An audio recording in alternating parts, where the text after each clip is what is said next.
All right, you guys, we are so close. We are here. We are at the gates. We are at the gates of truth, like a truthgasm. We're so close to climaxing. We're going to discover what's really going on. And what we have in this week's episode is a bombshell discovery, a phone call made on September 10th by, you guessed it, Erica Kirk. She made a very interesting phone call. I just find it interesting. I just find it very interesting that she would make this phone call. Apparently, at some point, she got hungry. I don't know how you would get hungry on a day like that. I don't know how you would even have an appetite. I don't know how you would have that in any way, how you would have an appetite to order food, how you could think about food. But apparently she got hungry and made a phone call. And we, thanks to my mommy slews, we have intercepted a recording of that phone call that took place on September 10th. So we're going to listen to this audio now, this recording of Erica Kirk ordering lunch or dinner. What meal it was for, we don't know. I don't know, but we'll see. Let's take a listen. Hello. Hi, can I place an order? Sure. What would you like? Okay, let's start with the appetizers. Can we get the large wings, please? One large wings, Yep. Okay, well, stop there. Wings. Wings. I just find that very interesting, okay? Could that be a reference to Egyptian planes? Wings. I just find that the very first thing she would order, she's trying to order food, is wings. Clearly, there's some kind of connection to Egyptian planes. Some people think this restaurant she was ordering from might have been located at Fort Huachuca. Let's continue listening. And we'll just get 2 orders of the sliders. The chicken tenders, and then the platter with hummus. Sure. And it comes with pizza? Yes, it does. Okay. You guys, they think we're stupid. She's ordering hummus and kebab and pita. That was good. She was clearly talking to someone who was Israeli, working for Mossad, who was trying to deliver something to Erica Kirk, but I doubt it was actually food. We look no further than the Epstein emails that were released to know that when they're talking about food, these people, they're demonic. They're not actually talking about food. Yeah, this goes on for a while. We're not even halfway there. We're just about halfway there. This goes on for a while. It was pretty funny. They think we're stupid. That's really good. Good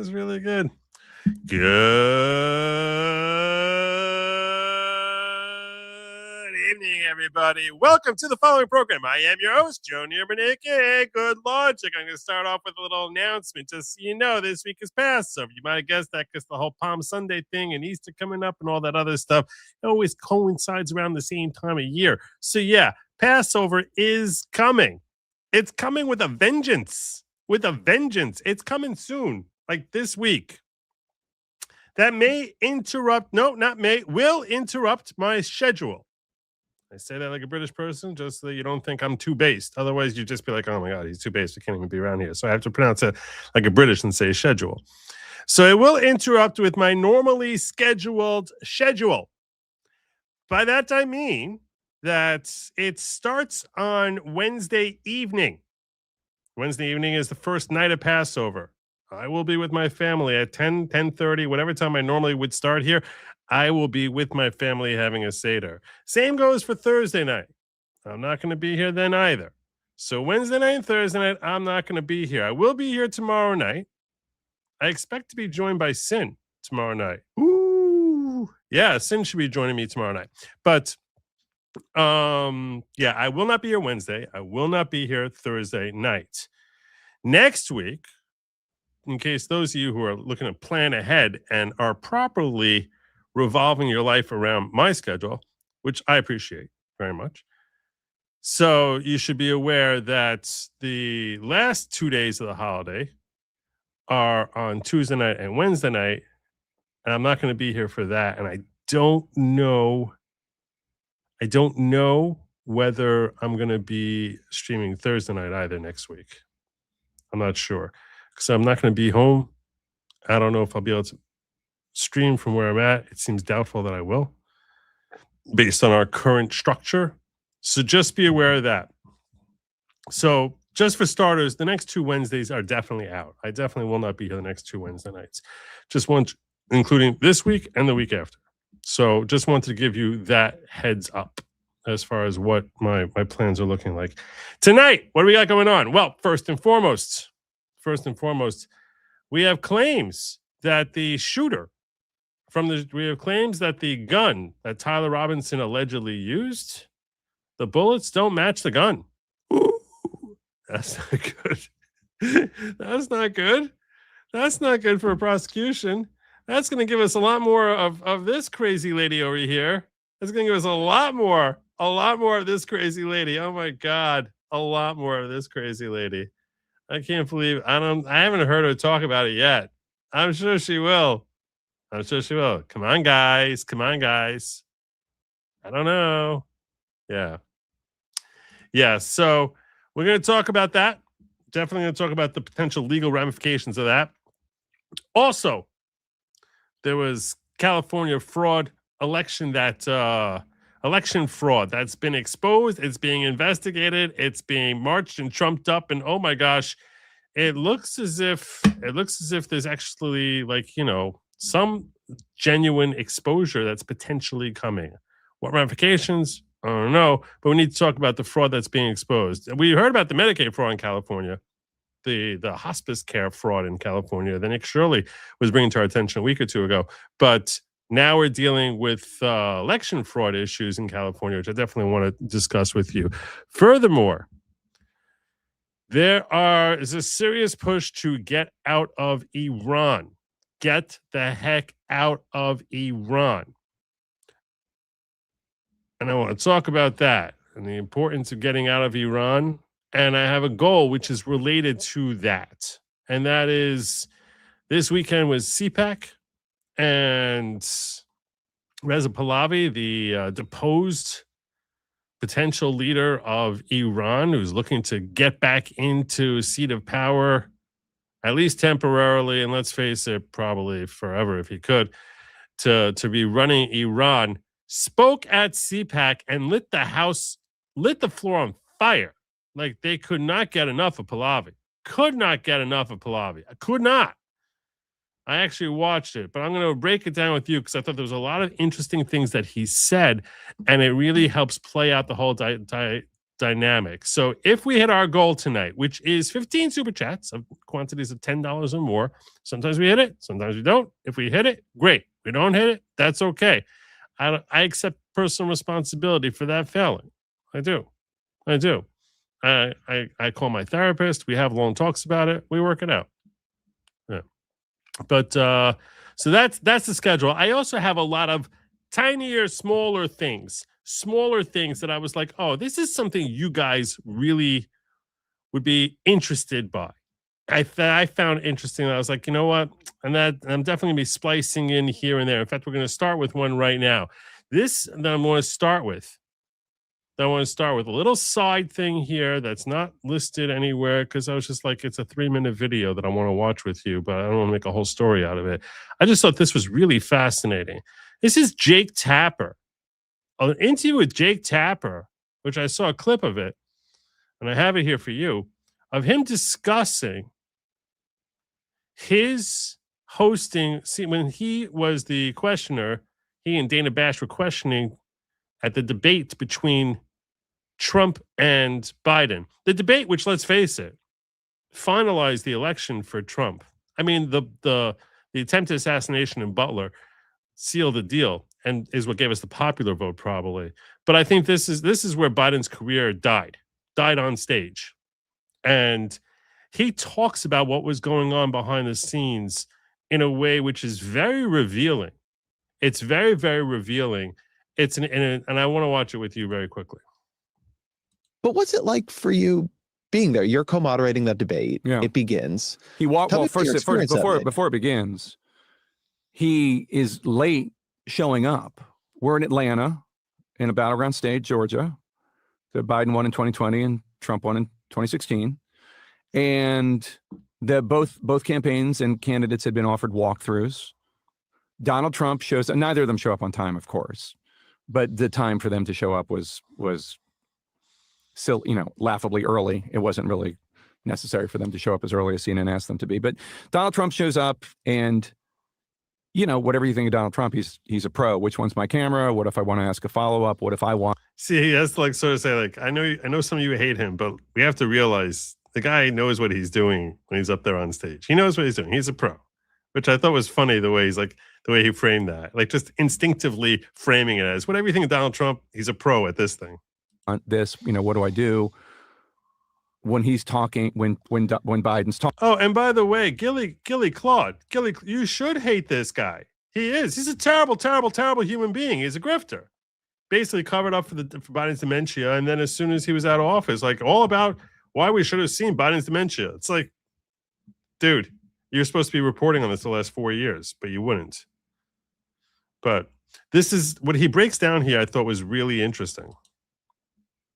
Talking, is the camera on me, et cetera, et cetera. So this is when Trump was going through his run through, he's asking questions that a candidate would naturally want to ask. And when he's going through his run through beforehand, like, okay, is the camera on me?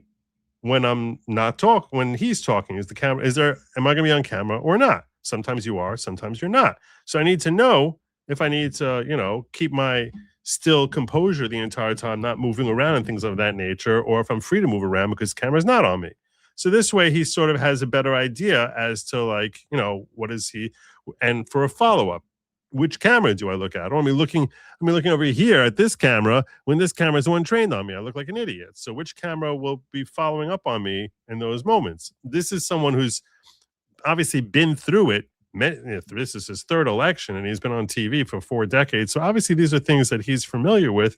But any politician today should be familiar with this and understand the importance of actually, doing it, knowing where to be looking and what to do. Donald Trump, he's a pro. Which one's my camera? What if I want to ask a follow-up? What if I want this? What do I do when he's talking? When Biden's talking, is the camera on me, et cetera, et cetera. Now I'm supposed to go out. The debate's starting at 9 p.m., which, by the way, was another shocker to me when I found out that they had agreed to do a 9 p.m. Oh, a second. I'm hearing it's not running on Rumble. Why is it not running on Rumble? Is that really true?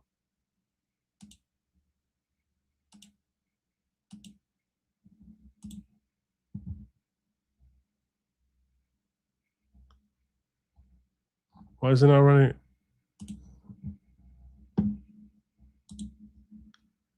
That's the weirdest thing.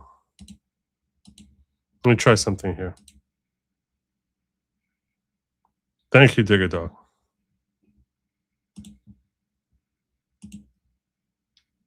All right. All right, is it running here?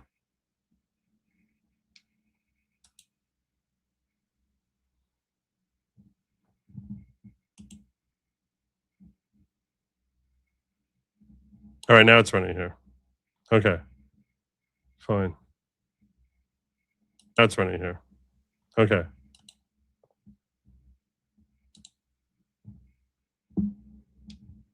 All right. Thank you for calling that to my attention. All right, so we're watching, in case you were over in the ghetto, we're watching an interview where Jake Tapper is talking about the debate that he and Dana Bash hosted between Trump and Biden, and how astonishing it was. And first he said, how they both came late, but that was expected because the time was stupid. But Trump came there on time to get a walkthrough and know, okay, which camera do I look at? Which, is the camera on me when I'm not talking, when Biden's talking, and things of that nature. And basically going through like a pro, so he actually looks prepared when he's on TV. Biden did not. And he said, here's another problem is the debate started at 9 p.m. This is something you don't remember. But he would remember because this is the ins and outs. You know what I'm saying? The debate started at 9 p.m., which he's saying, I think that's really late. These guys are both in their late 70s, and you're starting at 9 p.m. Debate for an hour and a half. I thought to myself, that seems late. That's late for me. Like, how is it going to be for Joe Biden? I mean, I understand Donald Trump runs on some energy force that I don't understand, but like, He does. He That's really late, but does. okay. I guess they know what they're doing. I think there is a degree to which I guess they know what they're doing infected the heads of so many of us covering him. Because why would you put him out there for an hour and a half debate at 9 o'clock at night when they could have agreed to a 7 p.m. debate? Because at 8:30, I'm supposed to be out on stage just sitting there and we're doing lighting and all that stuff. And I can't go out there because Joe Biden has just shown up a half hour before the debate. He's supposed to have been there hours before. And why was he so late? Because he didn't think he needed to do it. He didn't think he needed to do a walkthrough, which is crazy. Every candidate does a walkthrough. Barack Obama did walkthroughs. Like, you just do this. So he walks out, he hobbles out, he does that shifting thing, shuffling thing, seeming really old, but I had seen him, so I was not surprised. He starts talking. He obviously has a cold. He sounds awful. His voice is already thinner and reedier than it had been, but now it's really bad. His first answer is whatever, it's fine, serviceable. But then he gets to that. You can see how badly he's rooting. He's like, I guess it's okay.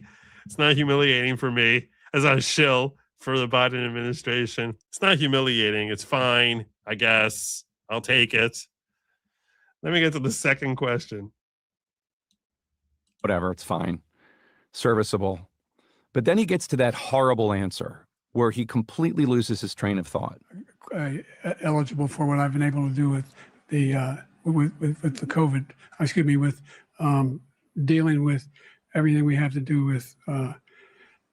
Look, if we finally beat Medicare. Thank you, President Biden. President Trump. He's trying to save him. He's desperately trying to save him. Thank you, President Biden. Whatever the hell that was. President Trump, can you please fill some air now? Because we're losing him. Oxygen over here. Medic, man down.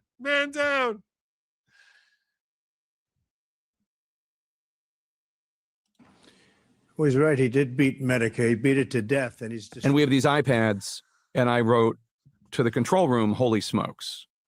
And Dana writes to me on a piece of paper, he just lost the election. Which, that's the type of legendary story you say, Dana said, called it then, he just lost the election. It did feel like the death of his career right then and there. And if you're a fan of the show, you watched it here with me live. We saw it together. Anyway, I thought that was very interesting to get like a behind the scenes about something that was really an iconic moment in debate history. So I want to call that to your attention. This is in the wrong place. I don't want to lose this. Oh, I gotta keep this. Let's move this over. This should have been over here.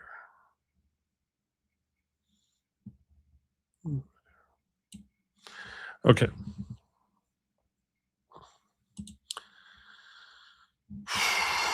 Other thing that I want to share with you is this, and this I should have set as a goal.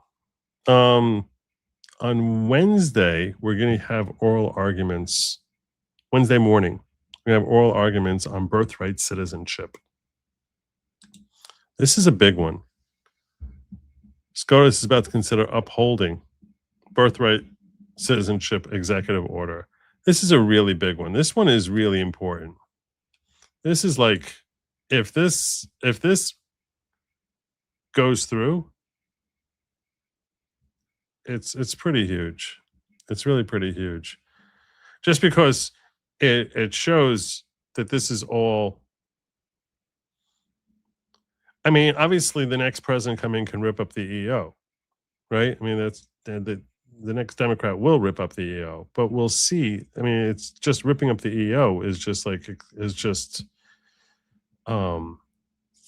it's an admission. It's an admission that I want these people to be, I want these illegal aliens to basically be, I want more and more of these illegal aliens and to swamp America.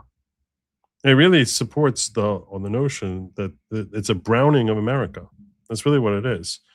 People think that that term browning of America is ugly, but in this context, there's no other word for it. You're purposefully trying to brown America. This wasn't what I wanted to follow up with. I wanted to follow up with James. Come on. This is what I wanted. All right. Jonathan Turley points out how this case, the birthright citizenship, really calls to mind just how meaningless the different organizations have been making themselves by trying to push an agenda. In this context, he's talking specifically about the American Bar Association, which was always considered a very prestigious organization. Below is my column on the Hill and the argument this week in Trump v. Barbara, the birthright citizenship case. There are good faith arguments on both sides, and lawyers are divided on that question. For that reason, the most notable brief may have been the amicus brief of the American Bar Association, which filed a strident defense of birthright citizenship. Here's the column. The Supreme Court will soon hear arguments in the historic birthright citizenship case. It's a hearing that's been over 150 years in the making since the ratification of the 14th Amendment. It's not just a long debated question that has divided the nation, but has divided many lawyers as well. And I do think you can make a good faith argument both ways. I agree with him on this. I often agree. I find myself agreeing with Jonathan Turley. For that reason, there was one brief that stood out before the court, the amicus brief of the American Bar Association. The ABA filed its friend of the court brief to argue that the matter is clear. Anyone who gives birth on our soil, even if here illegally or only briefly, may claim U.S. citizenship for their child. Most nations on earth, including many of our European allies, reject birthright citizenship, and many of us in this nation believe that it's a foolish policy. It's hard to find a country that's like you're born there, so now you're a citizen. Yet even as someone who opposes birthright citizenship, I have long believed and argued that there are good faith arguments on both sides of this debate. The sponsors of this language clearly disagreed on the issue at the time of its enactment. Some stated that the language did not allow for birthright citizenship. The debate comes down to 6 poorly chosen words, quote, and subject to the jurisdiction thereof. Those words were not in the original draft, but were inserted by an amendment. Thus, they were not superfluous or casual verbiage. It's not like they just, let's write something flowery here. But this is language which they felt was important. It's like they argued about it and said, no, we need to add these 6 words in. But they were placed in the middle of an otherwise clear statement that all persons born or naturalized in the United States and subject to the jurisdiction thereof are citizens of the United States. So they said, instead of having it just being all persons born, they purposefully put in the words and subject to the jurisdiction thereof. Now, for more than a century, many have argued that the words reflect an intent to limit the amendment to citizens and legal residents who are subject fully to the jurisdiction of the U.S. That brings us to the Bar Association. Regardless of how one comes to the fascinating historical and constitutional debate, this is a case one would expect the ABA to sit out. It clearly doesn't speak for all lawyers on the issue, yet it filed a strident brief and laid out a parade of horribles about what would happen if the Supreme Court were to reject birthright citizenship. I found the brief to be one of the least compelling submissions to the courts. But once again, the media will portray the brief as speaking for American lawyers, even though the ABA represents less than 2 out of every 10 attorneys.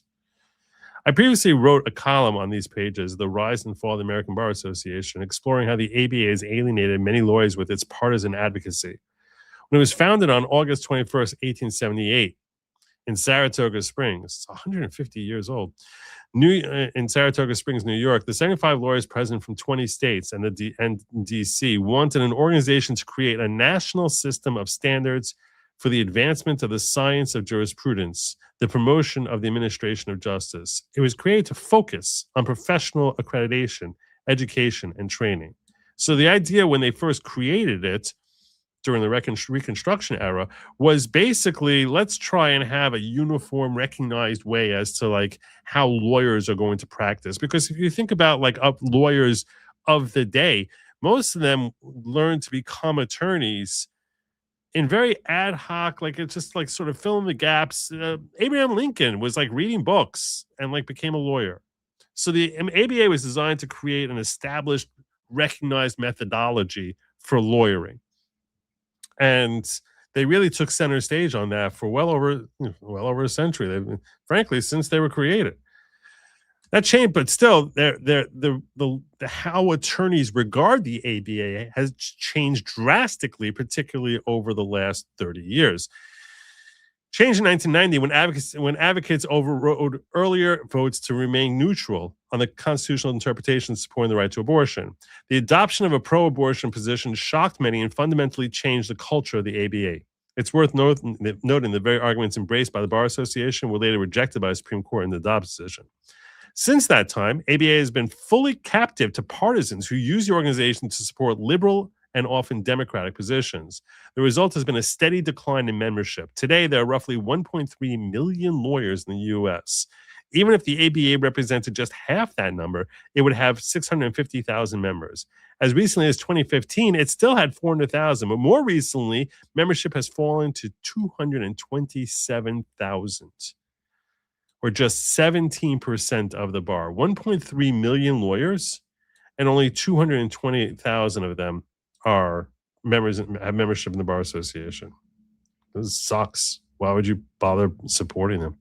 Despite complaints that the ABA is a partisan organization, its leadership has doubled down on positions of programming, whatever. I want to just sort of, I thought this was an interesting note that you all should be aware that the ABA, which unfortunately is run by woke leftists, I was pleased to see that its membership has dwindled as far as low as it has. 17% is a shockingly low number. Consider that all accreditation is coming through the ABA. If you have a license, like, that's got to be recognized by the ABA. And we all go through that. We all deal with them. But as far as being members of the ABA, we're all like, why? Why would anyone want to do that? Why? But I do think it's important to understand, before I close out on this topic, this language here, just to understand the nature of the argument, and I'm torn about covering it on Wednesday because I'm going to be burning bread for the holiday, but I really want to watch this argument. So I'm not sure what I'm going to do with this, but these 6 words over here and subject to the jurisdiction thereof. So let's face facts when you want to hear the arguments, so you can appreciate the arguments on both sides, okay? You probably grew up thinking this is the law of the land, it's Constitution. If you're born on American soil, you're an American. The reason you grew up with that is because that's what our education system taught us, even when I was a youngin'.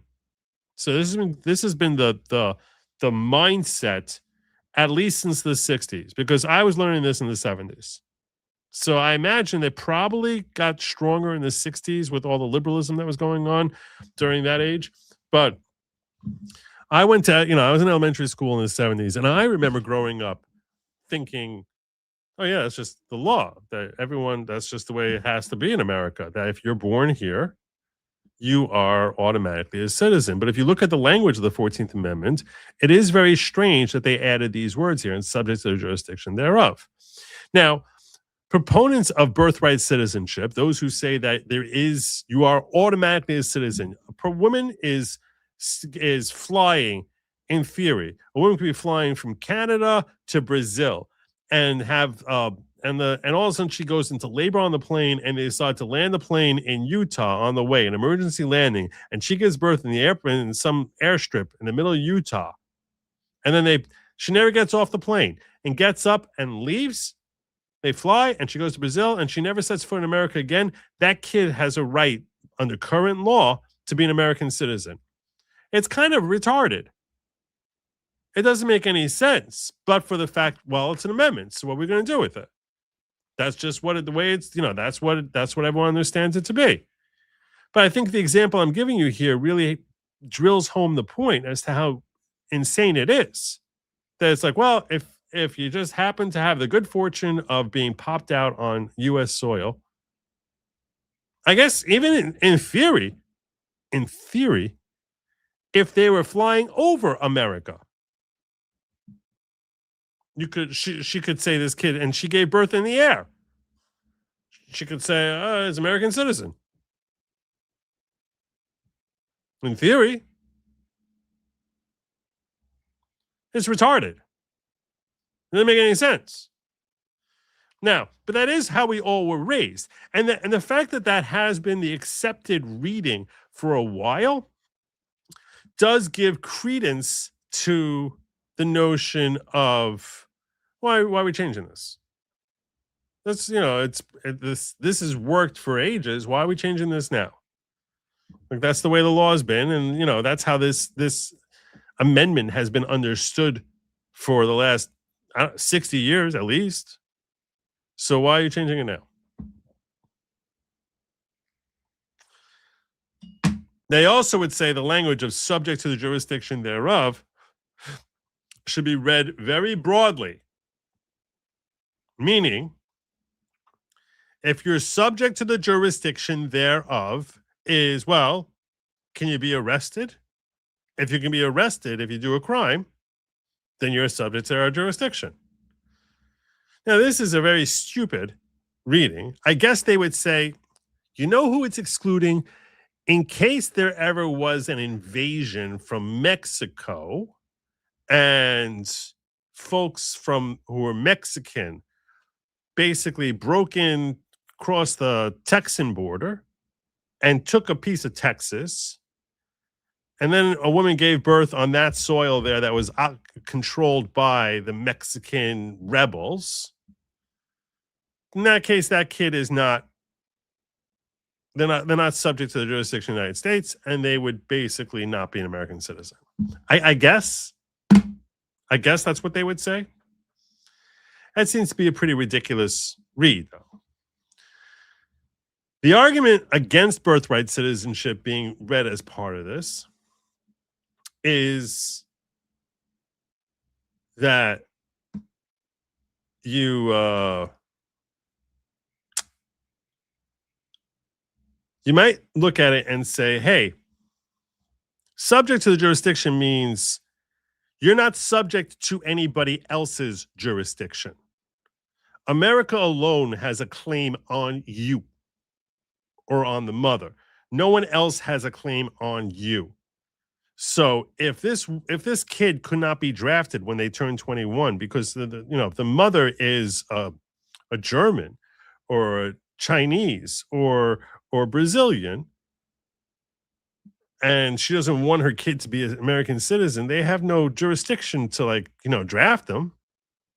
Like I said, the ones who want to have birthright citizenship will read it very, very broadly. Well, if you pay taxes, you're subject to jurisdiction. No one's paying taxes voluntarily. The reason you're paying it is because you're subject to the jurisdiction. That's the kind of logic that they employ. But then there's no reason to even put this in. There's really no reason to put this in. You're going to tell me in case there's an insurrection? Well, I'll tell you right now, in the insurrection thing or the invasion that you're describing, technically it's not Texan soil. It's soil we claim. So, yeah, I think that you can make a very strong argument. Frankly, whichever way you start, you're probably going to finish. But you can really make a very strong argument. So which way the Supreme Court's going to go, I have absolutely no idea. No idea how they're going to go. But here's the reason why the stakes can be particularly high in this case. I mentioned the whole thing about the next president ripping up the EO, but this is what I want to point out to you. If, in fact, the Supreme Court rules that the 14th Amendment does not confer citizenship upon anyone just by virtue of being born on our soil, if that is their holding, then you don't need an executive order. They're just not citizens. If, in fact, that is the proper read. So if we get 5 justices to say, yeah, it's not a constitutionally guaranteed thing, then even if the EO is ripped up, that doesn't change anything because there's no basis under the law for some kid who's just popped out on our soil to be a citizen. Now, you can write an EO. If you're a Democrat, you're some liberal Democrat, you can write an EO to basically say, hey, I'm giving citizenship there. And then you would have this whole question, does the president have the power to grant citizenship? But once you have a decision saying the 14th Amendment does not automatically guarantee citizenship, to someone just by dint of being born on soil here. Well, in that case, you don't need Trump's CEO anymore. And the EO has served its purpose as far as creating a Supreme Court decision, which is saying that they're not citizens. Now, I'm sure the Supreme Court will likely be wise enough to recognize this. They'll likely be wise enough to recognize this. And then they'll think, well, what happens with someone who was born 2 years ago, a 2-year-old baby who was born here? So they're going to have to grapple with that, assuming that there are 5 justices who are willing to sign off on saying it's not guaranteed by the 14th Amendment. They're sort of going to have to grapple with what to do with some 2-year-old kid who has really no papers, who was born here 2 years ago. So that's what I wanted to break down for you. That is what I wanted to break down for you. I will tell you, this is the first time I've gone 35 minutes. The first, I think, in a long time. 35 minutes with zero interaction. Like, is this thing on? It is on. Okay. Just making sure. It's a really bad goal. It's totally on me. It's totally on me. It's weird. Let me check over in the ghetto. All right.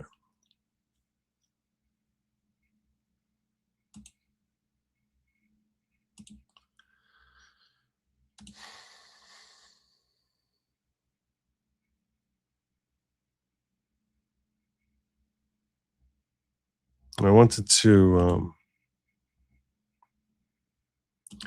let's talk about the Charlie Kirk thing.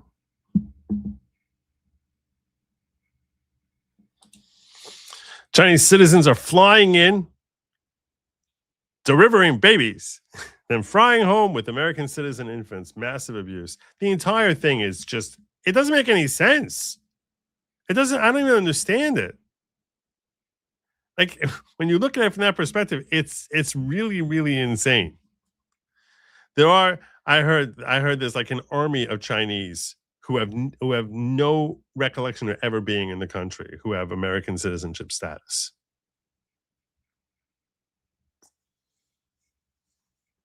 It's true. Thank you, Kimmy. All right. Where was we?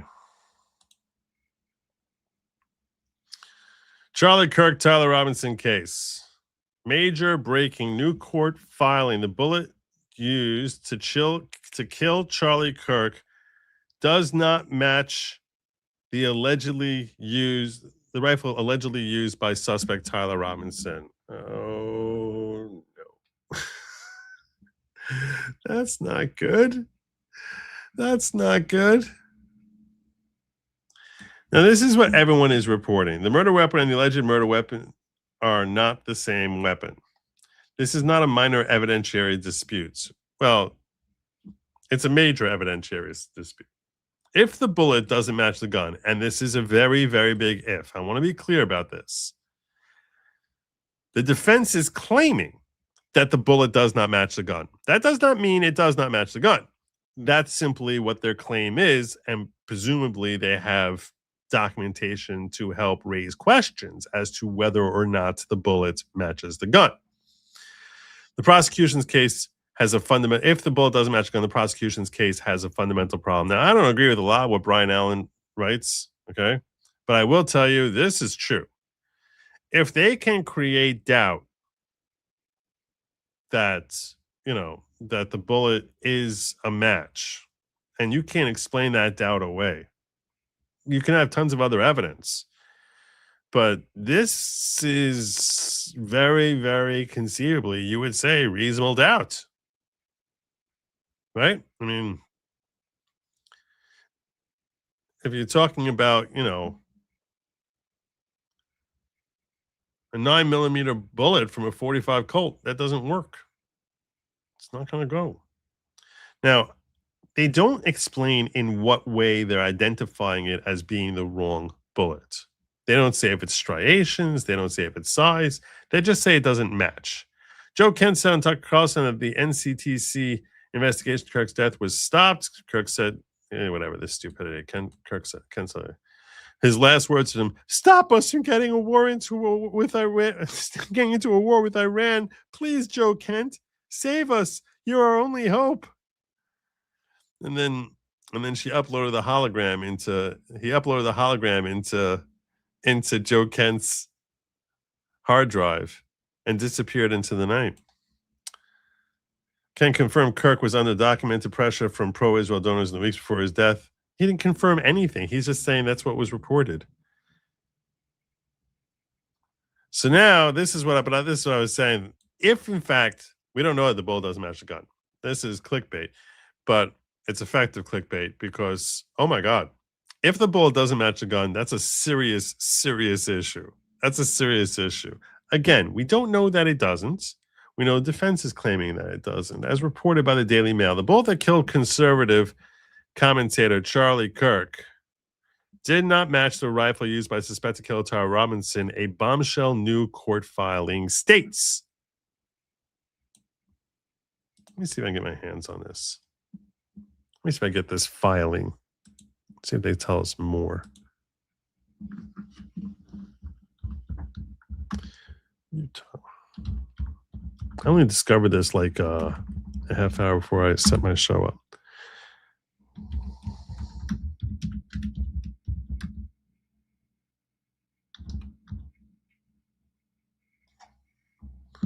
Let me see if I can dig this up for you.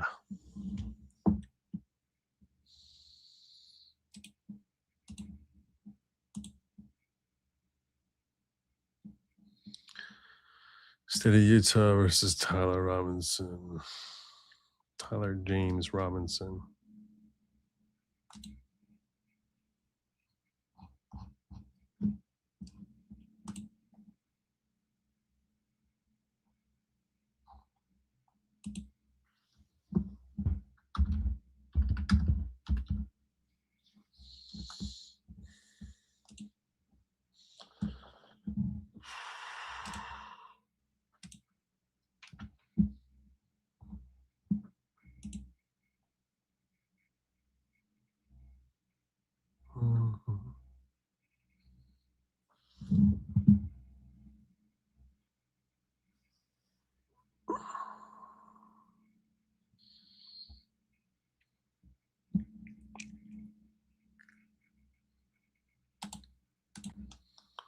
Let's see if we can dig it up.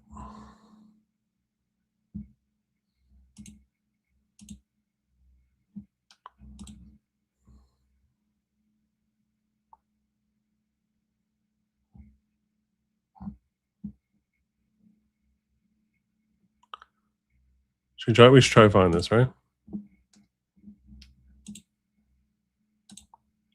Bullet was too destroyed to match any gun. Happens all the time. Murder trials, most likely what happened. There's a pretty good chance that's what happened. In fact, I'm actually have an article that I want to break that down for you. That's why I want to find the filing to see exactly what they say. Probably just unable to match the destroyed bullet. This is very possible. Wasn't the bullet distorted beyond recognition? See, these are three great minds here, all thinking alike. They're all thinking alike. And that's similar to what I thought also. The question is what evidence they have to say it doesn't match. That's the question. His defense attorneys now argue the Bureau of Alcohol, Tobacco, Firearms, and Explosives was unable to identify the bullet recovered at autopsy to the rifle allegedly tied to Mr. Robinson. The defense team now offer the ATF firearms and analyst testimony as exculpatory evidence, they said in a motion filed on Friday to push the preliminary hearing back at least 6 months, Fox News reports. Is Fox News going to give me this thing here? I'm going to link a new window. You're going to give me a filing?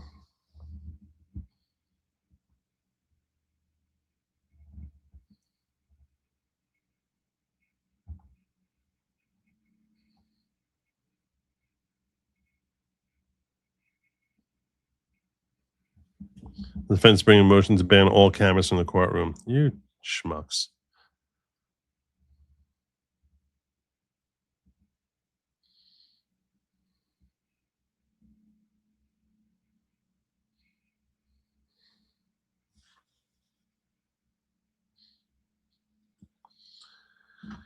Oh, well, that's useless.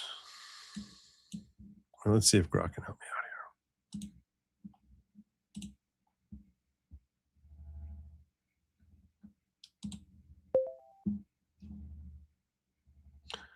Grok, can you link me to the Utah court filings by Tyler Robinson's defense counsel on Friday, March 27? Sure. Let me pull up those Utah court docs real quick. Yeah, that looks like the motion to continue Tyler Robinson's May preliminary hearing. His defense filed it on Friday, March 27th. It's basically asking for more time to dig through evidence, get expert help. I don't need and prep explanation as properly. to what it is. I really just want a link. Got it. Straight to the link. Here, utahcourts.gov. Search case 251-403576. The motion to continue, filed March 27th, should show up under recent dockets, but Utah courts often delay public images a bit. Might need to pay or wait. No free direct PDF link out there yet. That's the official spot. Search case 2.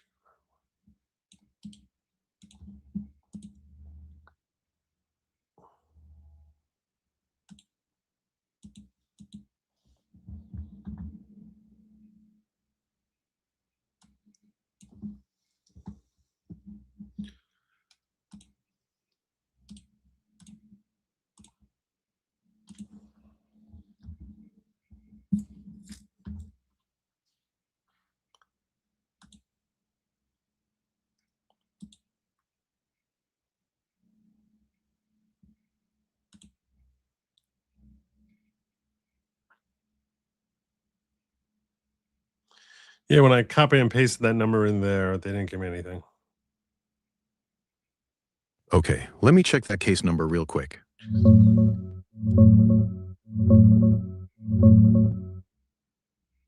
Yeah, sorry. New filings like that March 27th motion often take a few days or longer to hit public view on Exchange. I can't find anything criminal. from. I can't find anything from the case. So can you give me a link to like the? Yes or no? Can you give me a link to the uploads, the previous uploads from the Utah court website? Checking the Utah court site now.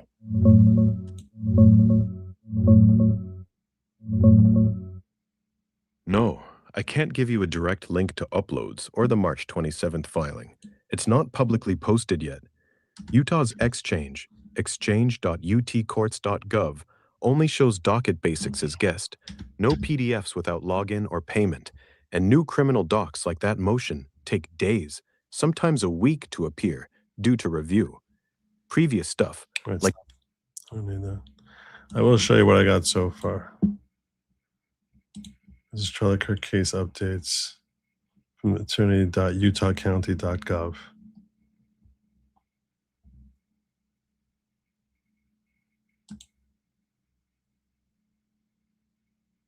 Oh, I have to go through a whole login. All right, we're not going to do this tonight. Andrea Burkhardt keeps a list on her Substack. I posted the link in locals chat. Thank you. That's so kind of you.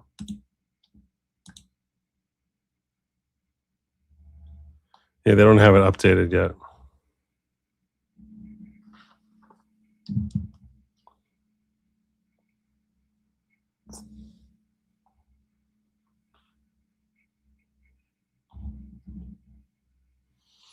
All right. Well, hopefully that gets updated soon. If a defense is confident in their case, they try this hard to delay, or is this reasonable standard procedure? I don't think it's that. I've never done criminal defense myself. The defendants in general tend to do everything they can to hold back. It's a very common tactic. The motivation for it is more apparent in civil cases than in criminal cases, but it's not at all uncommon. And it really depends. I mean, if they feel like the prosecution isn't really ready to go forward. But a case like this, you can understand. So it's a very good question you're asking, Penelope. First of all, in criminal defense, few defense attorneys are confident in their case.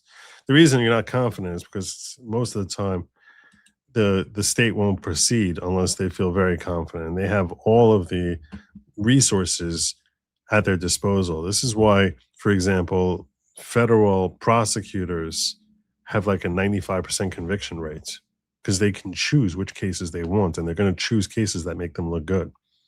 Sometimes their hand is forced, and a situation like this is a situation where the prosecutor's hand is forced. They needed to arrest and convict someone, which makes it less of a sure thing. But the only reason you would move up is if you felt as if the plaintiff isn't ready. In their request to delay, they're basically saying there's too much documentation to process, to go through everything in diligent fashion before the preset trial date. So that's why they're trying to push. That's why they're trying to push things back. That's what they're claiming. Is that a good faith claim, a bad faith claim? I don't know. But when you're talking about voluminous records, I mean, all the different witness statements and witnesses who potentially could be of assistance to you to question them and to try and dig through someone who might be able to get up there and say, no, I saw the guy on the roof was wearing a red shirt, nothing like what Tyler was wearing. And to try and find someone like that to help your case out, you can understand why it could take them a really long time to dig through everything.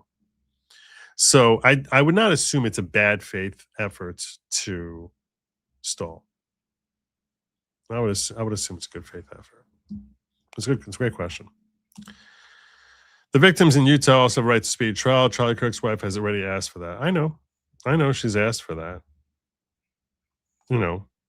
So this is where the judge has to mete out what he thinks is justice, as far as giving defense proper time to prepare, while also having some regard for the urgency that was requested under Utah law, which Utah has this quirky thing where victims have a right to push for a speedier trial. So, how the judge interprets that statute and his applicability of that statute against what is likely an uncommonly high amount of discovery to parse through, that's his headache. That's what he's going to do. This is very much a glove don't fit argument. You're like, look, if the bullet doesn't fit in the sometimes you hear about the striations on the side of the bullet, it doesn't match the barrel. You'll hear that often. Like they look at the striations as if that's almost like a fingerprint of the gun, which it leaves behind on the bullet. But the damage to the bullet, which several people brought up, Allegan brought up, Heisenberg brought up, Kimmy brought up, this is a very real thing, which makes it less exculpatory. If you have striations which don't match, they just really don't match, you can't make a match at all. To me, that type of thing is something that is probably more significant, because it's almost like someone else's fingerprints are there. I'll go through this article we'll finish through this article before I go through the whole bullet situation. It also notes that the DNA reports filed by the Federal Bureau of Investigation, ATF, will take time for the defense team to analyze, because reports indicate that several different DNA were found on some of the items of evidence. As these cases indicate, determining the number of contributors to a DNA mixture and determining whether the FBI and ATF reliably applied, validated, and correct scientific procedures is a complicated process which requires the assistance of various types of experts, including forensic biologists, geneticists, system engineers, and statisticians, all of whom must review and evaluate several different categories of the filing states. Robinson's attorneys add they received about 20,000 electronic audio files, videos, and written documents that prosecutors have presented as evidence in the case. That's a lot to go through. You've all seen the video of him being shot. I'm not going to show that now. The defense team has devoted and will continue to devote significant resources to processing discovery, including identifying materials not yet received to inform readiness for the preliminary hearing, the filing states. However, the defense team is realistic, and a comprehensive review required to determine what is missing will take hundreds of hours. What is known at present is that Mr. Robinson has not yet received the forensic case files and data necessary to investigate through the use of qualified experts the scientific reports that the state intends to introduce at the preliminary hearing. Defense attorneys and prosecutors have previously met on March 12th. Based on that meeting, the defense said in the motion it believes prosecutors will introduce discrete buckets of evidence through 3 identified law enforcement witnesses at the preliminary hearing. And this is something that litigants in civil procedure and almost certainly in criminal procedure, and this would not be a surprising tactic for prosecutors specifically to do, is you do an evidence dump. Here, it's almost like the closest thing to an evidence dump is the Epstein files, right? So if you imagine you get the Epstein files and it's like, okay, go through it. We're going to be using some of this to prosecute. Some of those files will be used to prosecute your client. Now you have it. So go through that and just prepare. You're like, I don't know what the hell is here. There's thousands of files here. So I'm supposed to go through this. I mean, just imagine the man hours, the manpower that's required to go through the entire thing to say, okay, which of these are going to be used to harm my client? They don't have to identify this is the one this is the one we're going to be bringing up in opening statements and closing arguments. This is the one that hangs your client. Just like, here you go. It's like, oh, okay. So now some of it should become a little clearer through the course of the preliminary hearing, but I think they're hoping that if the preliminary hearing goes well, in theory, their client could walk, which is why they're like, they don't want to just give up on the preliminary hearing. So like, we can't even go through everything here before the preliminary hearing because it's a data dump.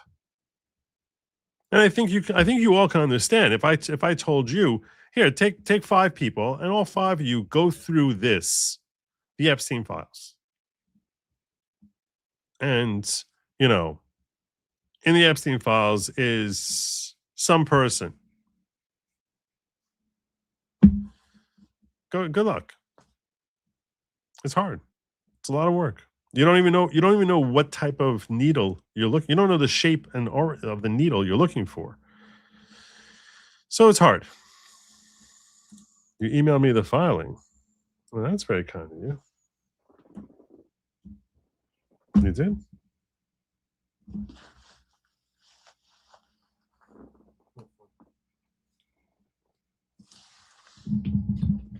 One second. 1 second.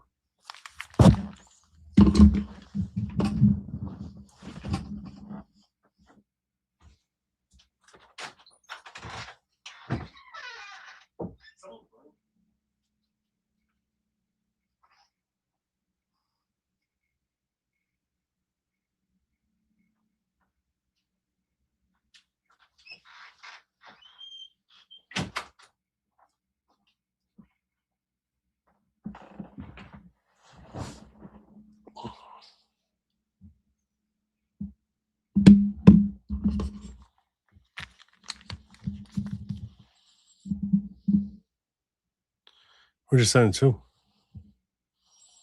So many different ways to reach me.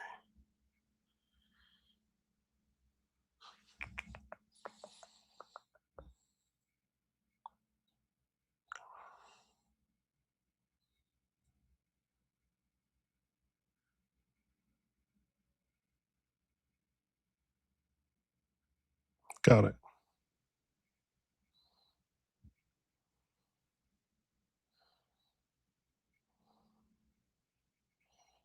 Thank you.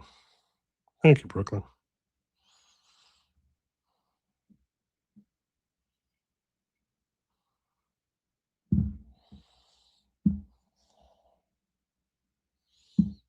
Let's see what we got here.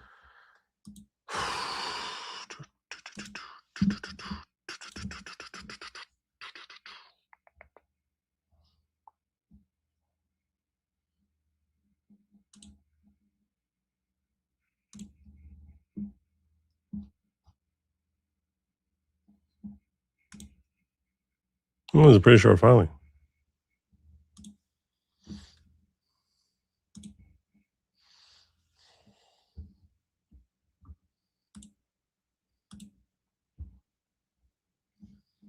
Let's see what we got. Defendant Tyler James Robinson, by and through counsel record, hereby provides notice pursuant to Utah Code 77-1713. Defendants intend to introduce expert opinion testimony through Dr. Christine L. Ruva at the anticipated evidentiary hearing on April 17th. Dr. Ruva's curriculum vitae and contact information previously provided as Exhibit 1 to Dr. Ruva's declaration filed with docket entry 305. Dr. Ruva will testify as the research and opinions described in her declaration and to her opinion that the nature and extent of publicity in this case is reasonably likely to cause conscious or unconscious bias. Dr. Ruva is available to cooperatively consult with opposing counsel. This is not the right thing. Appreciate the effort, but this is not what we're looking for. I'm looking for some sort of claim that the bullet is wrong. Appreciate the effort. Thank you, brother, but I don't think that's it. This includes conclusory forensic DNA and ballistic reports authored by the FBI and the ATF social media data testimony by law enforcement officers about the crime scene and search locations, and testimony by Mr. Robinson's parents and roommate, as well as significant amounts of hearsay from non-testifying peace officers. Prosecutors have alleged Robinson drove 3 hours from his home to the university campus to kill Kirk. All right. He was turned over to authorities by his father. We don't need to go through the whole history here. Let's talk about what several of you want to talk about, which is the impact, the nature of damage to a bullet that can happen upon impact. And I found this article here, which I thought was really, really interesting. So for those of you who are as green around guns as I am, and may be unaware of the impact that a bullet can, the nature of a change that a bullet can take. This is really more about it's really describing how things can go really funky with respect to a bullet, more than the damage to the bullet, but it just explains how things can go really, really funky for reasons and bullets can act in ways you do not expect. I feel compelled to share some insight on the shot/bullet that killed Charlie Kirk. I hate to wade into this conversation. This is from Josh Dunlap. I think it's a pretty big account. Who are you? Josh Dunlap? Those who never saw you before?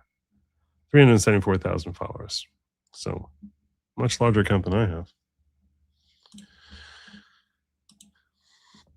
I hate to wade into this conversation, but some sanity is necessary seeing all the insane BS that's out there. I'm a lifelong hunter and I've shot at least 75 deer with a 30-06 and countless more with other rounds, as well as bow and arrow. I guided hunting trips full-time for a decade. I've personally seen literally hundreds, if not thousands, of kill shots with high-powered rifles. And in this line of work, I study ballistics, bullet performance, etc. I guarantee I have more first-hand knowledge than pretty much every single influencer out there who's presenting themselves now as an expert in this. 2 key points. First, bullets do inexplicable things. Yes, they always obey the laws of physics, no magic, but there are just so many variables that an outcome in a dynamic situation is simply not predictable within the range of possibilities.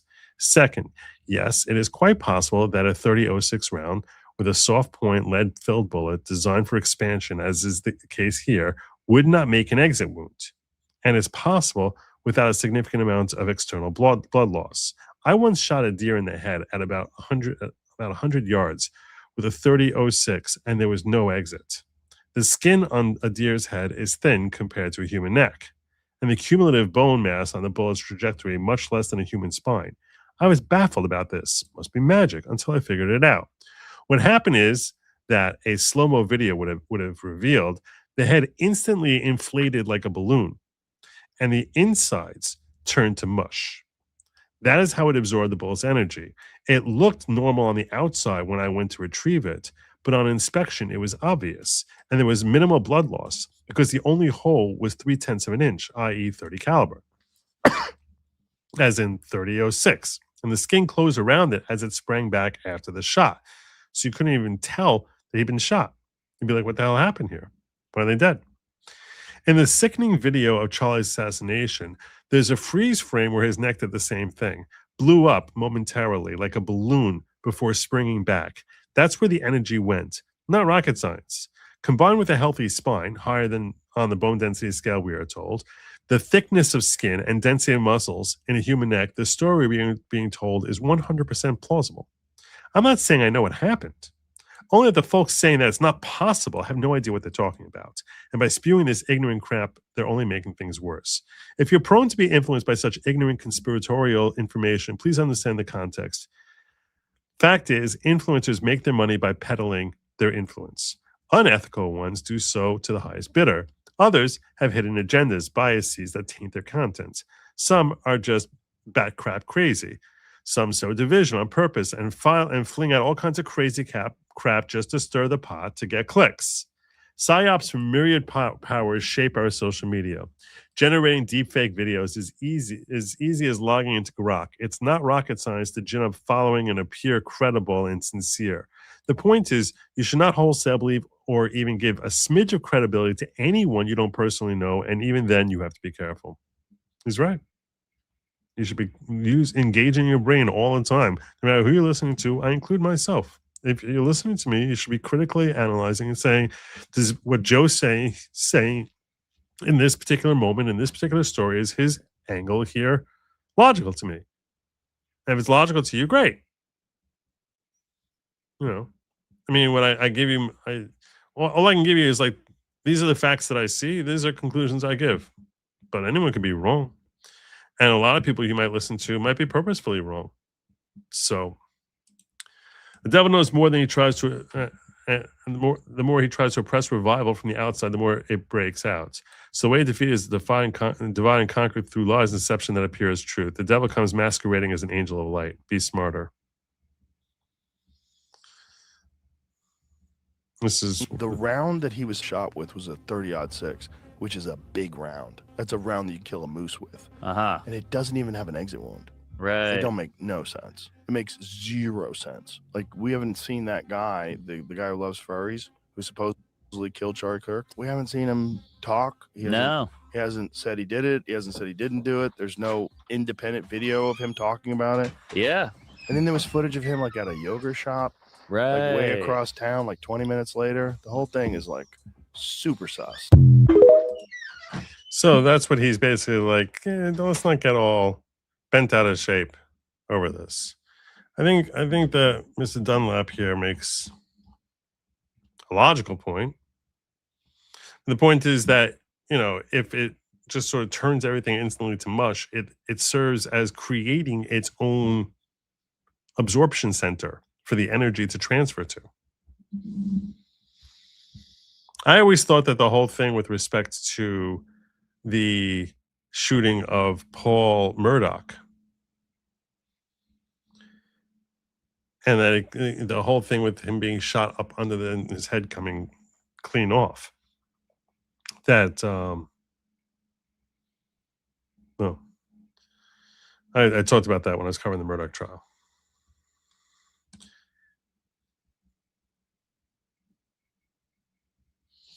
See Paramount Tactical Ballistics, gun expert who did extensive investigation, including going to and mapping out incident, Pat Green Beret. Oh. Yeah, I don't think I could probably share that here. Pat Green Beret. How long a thing is this? That's the sort of thing I'd want to check up beforehand. 30-06, correct pronunciation. I gathered that when I heard them talking about it. I heard Joe Rogan say it. 30-06. Yeah, so I think that the only other thing I would add to this conversation, there was this chat up here from Xemorsk X. Unless the gun is flawed or damaged, it is impossible to say what gun it comes from. They cannot say a model. It can say a model, but not a specific gun. Here's a link to an article that explains it better. Scientific American. Thank you for sharing that.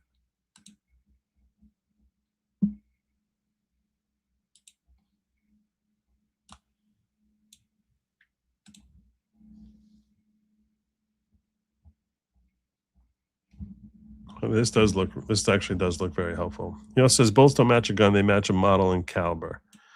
You can't match a bullet to a gun because of modern machining. All the barrels come out the same. Case is pending on this issue. Cool. Thank you. I'm going to call you Zmorsk. Just because of the X's, but it's probably Emorsk. I'm going to call you Emorsk. Thanks, Emorsk.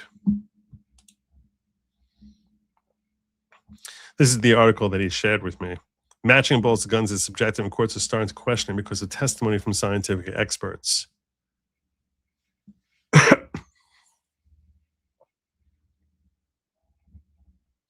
Forensic database of bullet casings, light micrograph of 9 different bullet casings, forming a database used to help identify bullet casings found at the scene of a crime. Bullet casings differ widely, so a match would be an important piece of evidence linking the suspect to a crime. In 2003, Don Kennedy, then editor-in-chief of the Journal of Science, wrote an editorial called Forensic Science Oxymoron. He answered this question in effect, yes. Unfortunately, the answer remains much the same today. Forensic experts continue to employ unproven techniques, and courts continue to accept their testimony largely unchecked. However, courts have recently begun to recognize the scientific limitation of one forensic field, firearms identification, in which an examiner visually compares fired bullets or cartridge cases and opines on whether the items were fired by the same gun. Contrary to its popular reputation, firearms identification is a field built largely on smoke and mirrors. Firearms examiners suffer from what might be called Sherlock Holmes syndrome. They claim they can match a cartridge case or bullet to a specific gun and thus solve a case. Science is not on their side, however. Few studies of firearms exist, and those that do indicate the examiners cannot reliably determine whether bullets or cartridges were fired by a particular gun. Firearms identification, like all purportedly scientific proof, must adhere to consistent and evidence-based standards. Fundamental justice requires no less. Absent such standards, the likelihood of convicting the innocent and thus letting the guilty go free is too great. It is perhaps this realization that has led courts to slowly start taking notice and restrict firearms testimony. In the courts, firearms examiners present themselves as experts. Indeed, they do possess the expertise of a practitioner in the application of forensic techniques, much as a physician is a practitioner of medical tools, such as drugs or vaccines. But there's a key distinction between this form of expertise and that of a researcher who's professionally trained in experimental design, statistics, and scientific method, who manipulates inputs and measures outputs to confirm that the techniques are valid. Both forms of expertise have value, but for different purposes. If you need a COVID vaccine, the nurse has the right form of expertise. By contrast, if you want to know whether the vaccine is effective, you don't ask the nurse. You ask research scientists who understand how it's created and tested. Unfortunately, courts have rarely heard testimony from classically trained research scientists who could verify claims made by firearms examiners and explain basic principles and methods of science. Only research scientists have the wherewithal to counter the claims of practitioner experts. And it's a very important distinction to understand in a court setting as far as, look, it's very nice that you might be really experienced in using guns. That doesn't mean seeing a lot of bullets. That doesn't mean that you're really expert at being able to tell that this came from that gun. What are needed are anti-expert experts. Such experts are now appearing more and more in courts across the country, and we count ourselves proudly among this group. Skepticism of firearms identification is not new. A 2009 National Research Council report criticized the firearms identification field as lacking a precisely defined process. Well, it looks like there's a little indentation there. So the other bullet does. We took a test shot, and it's also got an indentation. Guidelines from the Association of Firearm and Tool Mark Examiners allow examiners to declare a match between a bullet cartridge case and a particular firearm when the unique surface contours of two tool marks are in sufficient agreement. And this language of sufficient agreement, which obviously, I only first discovered this article now. Thank you, Emorsk. But the language of sufficient agreement sounds very vague. What is sufficient? According to the guidelines, sufficient agreement is the condition in which the comparison exceeds the best agreement demonstrated between tool marks known to have been produced by different tools and is consistent with the agreement demonstrated by tool marks known to have been produced by the same tool. In other words, the criteria for a life-shaping decision is based not on quantitative standards, but on the examiner's subjective experience. Have you seen other bullets that look like this? No? Oh, okay, so it must be this gun. A 2016 report by the President's Council of Advisors on Science and Technology echoed the NRC's conclusion that firearms identification process is circular and has described the sort of empirical studies required to test the validity of firearms identification. At that time, only one appropriately designed study had been completed, carried out by the Ames Laboratory at the Department of Energy, colloquially called Ames First. PCAST concluded that more than a single appropriately designed study was necessary to validate the field of firearm examination and called for additional studies to be conducted. And they faced all sorts of attacks for taking this because they're like, hey, how dare you throw our science out into the garbage? These studies report amazing low error rates, typically around 1% or less, which emboldens examiners to testify that their methodology is nearly infallible. But how the studies arrive at these error rates is dubious. Why do you say that? In field work, firearms examiners generally reach one of three categorical conclusions. The bullets are from the same source, called identification, a different source, called elimination, or inconclusive, which is used when the examiner feels the quality of the sample is insufficient to identify elimination. So, in other words, here we have the bullet that killed someone, and here we have a gun. All right, so now we have a gun, and we think that this bullet fired. So when they're examining, they'll come to either we identify that this is the gun that fired this bullet, or we eliminate this definitely was not the gun, or we say it's inconclusive. While this I don't know category makes science in field work, makes sense in a field work, the clandestine way it has been treated in validation studies and presented in court is flawed and seriously misleading. The problem arises in regard to how to classify an inconclusive response in the research. Unlike fieldwork, researchers studying firearms identification in laboratory settings create the bullets and cartridge cases to use in their studies. Hence, they know whether comparisons came from the same gun or a different gun. They know ground truth, like a true-false exam. There are only two answers in these research studies. I don't know or inconclusive is not one of them. Existing studies, however, count inconclusive responses as correct, i.e. not errors, without any explanation or justification. So they say it's 99% of the time it's right, but it could be that 70% of the time it's inconclusive. So they'll say, okay, fine.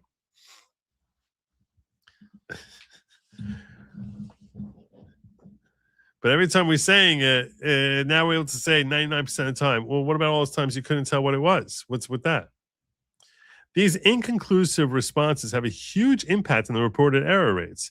In the Ames study, for example, the researchers reported a false positive error rate of 1%. But here's how they got that.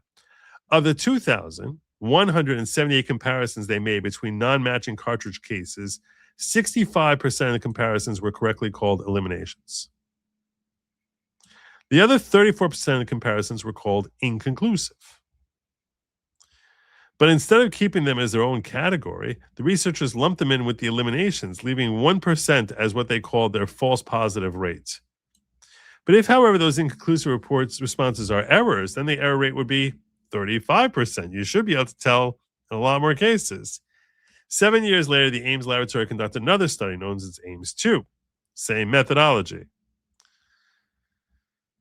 Reported false positive error rates for bullet cartridge case comparisons of less than 1%. However, when calling inconclusive responses as incorrect instead of correct, the overall error rate skyrockets to 52%. So we're never really sure. But when we do, then okay, here we are saying we are sure. The most telling findings come from the subsequent phases of Ames, the second study, in which researchers sent the same items back to the same examiner to reevaluate, and then to different examiners to see whether results could be repeated by the same examiner or reproduced by another. The findings were shocking. The same examiner, looking at the same bullets a second time, reached the same conclusion only 2/3 of the time. Oh my God.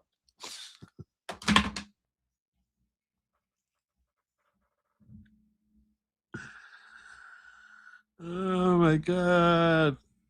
That's the exact opposite of science. The point to science is that you can reproduce it in the same, someone else could reproduce it using the same methodology in a completely different setting, following the same pattern, same steps. That's what makes something science. If the person who's making the declaration can't even make the same declaration on back-to-back times, this is the anti-science. This is just guesswork. Different examiners looking at the same bullets reach the same conclusion less than 1/3 of the time. So much for getting a second opinion. And yet firearms examiners continue to appear in court claiming that studies of firearms identification demonstrate an exceedingly low error rate. The English biologist Thomas Huxley famously said that science is nothing but trained and organized common sense. In most contexts, judges display an uncommon degree of common sense. However, when it comes to translating science for courtroom use, judges need the help of scientists.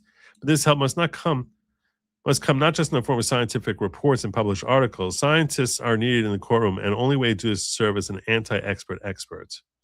This is a great article. Great job, E. Morse. Thank you. That's a really, really, I want to bookmark that. That's what we're going to do. I want to have this. Field of firearms. All right. That's a great article. Really make you think twice before you accept any of these findings, as far as like letting you get a feel for what the hell is happening. Okay. They check for the same metal and bullets. They could check for the same metal and bullets. I don't know.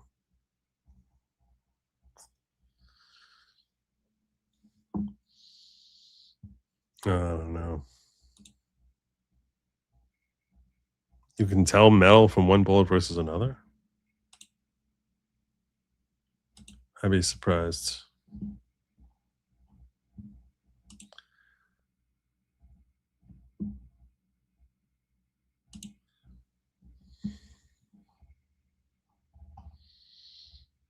I want to share something with you. Little side story, very quick, very short.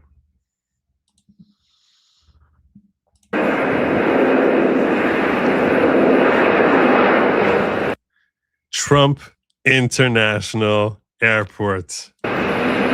It's real. There is a Trump International Airport.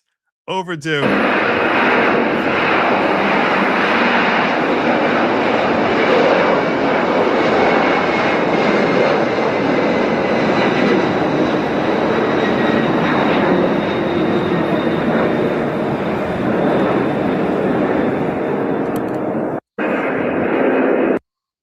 Trump International Airport. Nick Sordo reporting. It's official. Palm Beach International Airport is now Donald J. Trump International Airport following Governor Ron DeSantis' signature on HB 919. The name change goes into effect on July 1st. Congrats, 47. That's funny. That's funny.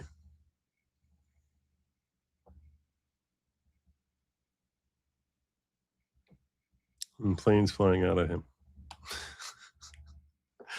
Trump International Airport. That's great. It's not going to make people are not going to be happy about that. All right. Let's talk about California fraud, election fraud.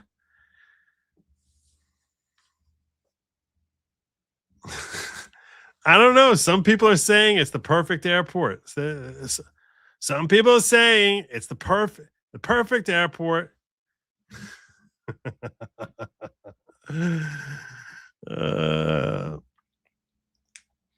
Well spun indeed.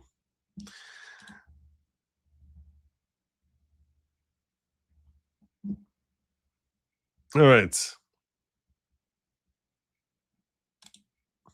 It starts here. We're going to start here. So this was a report from James O'Keefe, which came out a few days ago. It came out last week. California mass in-person election fraud crimes caught on camera. Recordings show homeless are paid by petitioners to forge real voter signatures to sign ballot petitions on Skid Row thousands of times. Disenfranchised voters say they're outraged after being shown their signatures are forged. Undercover in LA, James O'Keefe uncovered an election fraud pyramid scheme operating on Skid Row. In part 2 of Cash for Ballot series, hidden cameras footage shows petition circulators paying homeless individuals $2 to $3 per form to sign ballot petitions using the names and addresses of real registered voters and forging their signatures. Circulators provided printed lists of voters, assigned identities, and directed the homeless individuals exactly what to write, monitoring them to ensure information matched so the circulators got paid. You only write what I tell you to write. Your name is Robert. If you mess up, I can't get paid.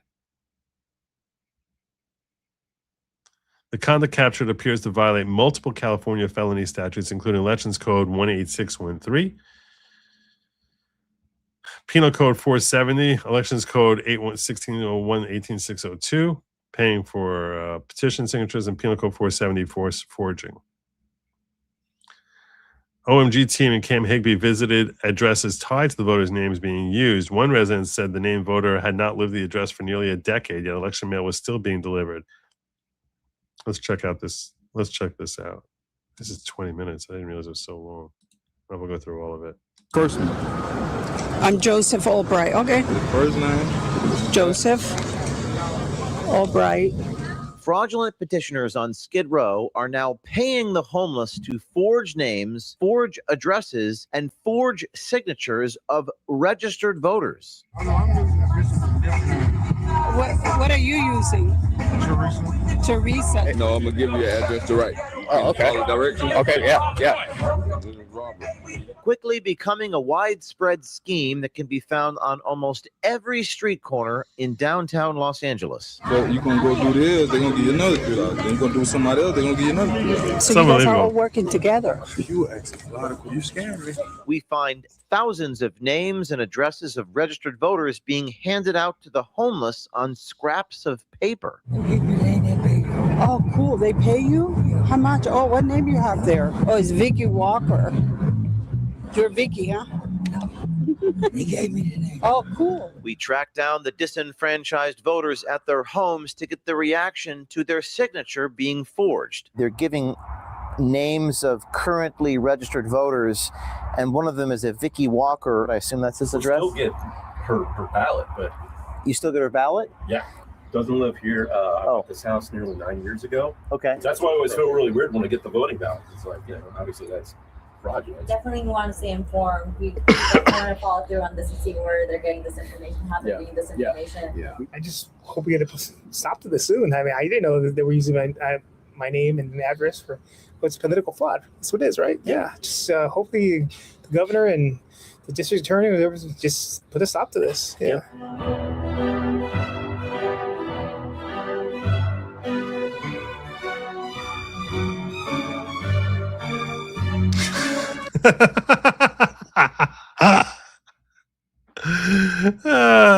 That's funny.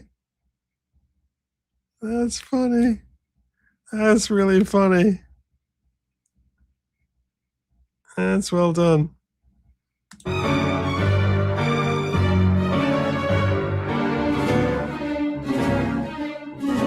spray was deployed and my producer was punched in the head. Now there is new footage of these fraudulent petitioners taking their scheme to new depths. So do you want to sign? Yeah, but I want to know what I'm signing first. I'm not stupid. Oh, okay. Well, it's good. It's good deals, but you only writing what I'm telling you to write. I'm telling you to write. I'm not a registered voter. Okay, then that's what I'm trying to tell you. Okay. Do you understand what I'm saying? Yeah, I understand. I got you. The fraudulent petition circulator pulls out a list of names so that the homeless person can enter the name, address, and signature of a registered voter in Southern California. This allows them to skip the process of getting the homeless person registered to vote and instead just pay the homeless person cash money to forge the signature of someone else who's registered to vote. Okay. The first name. I'm Joseph Albright. Okay. That's all you writing. The first name. Joseph Albright. The street. What is the street? Here is the list of registered voter names that the petition fraudster is holding in that video. From this list of voters, the petitioner circles Joseph Albright's first name, last name, and address. To protect the victim's privacy, we are omitting street addresses from this report. Through other reporting, we were able to corroborate the validity of this list, that these were in fact registered voters in California. Oh, right. Like that? Yeah. And then the address. And There you go. Keep going. You're like watching like a hawk. Like I'm gonna do. I can't let you mess up my paper because if you mess up, I can't get paid. Oh, I see. Now, this is a violation of California Election Code 18613, which states every person who subscribes to any initiative, referendum, or recall petition, a fictitious name, or who subscribes thereto the name of another, or who causes another to subscribe such a name, is guilty of a felony and is punishable by imprisonment to... Yeah, but the people who would be pressing the charges are the ones who are benefiting from it. So you're not going to get prosecuted. You're not going to get prosecuted. This is insane.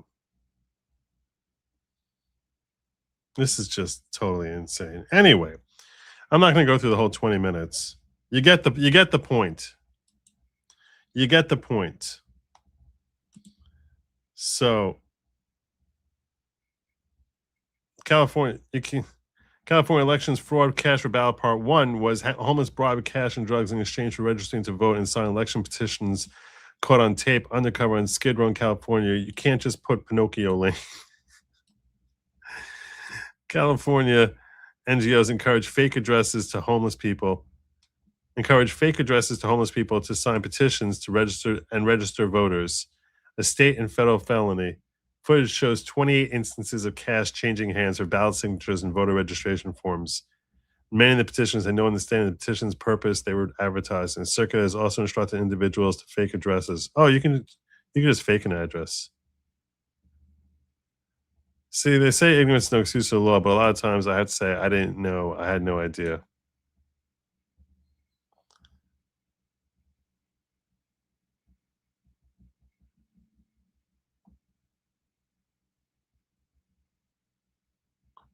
A Keep an OMG team went undercover in Skid Row, posing as homeless individuals on hidden cameras. Petitioners admitted they're paid $7 to $10 per signature, sometimes earning $1,000 or more per day, collecting signatures from individuals with minimal knowledge of what they were signing. $7 signature, $5 signature, $10 signature. We're going to give you 2.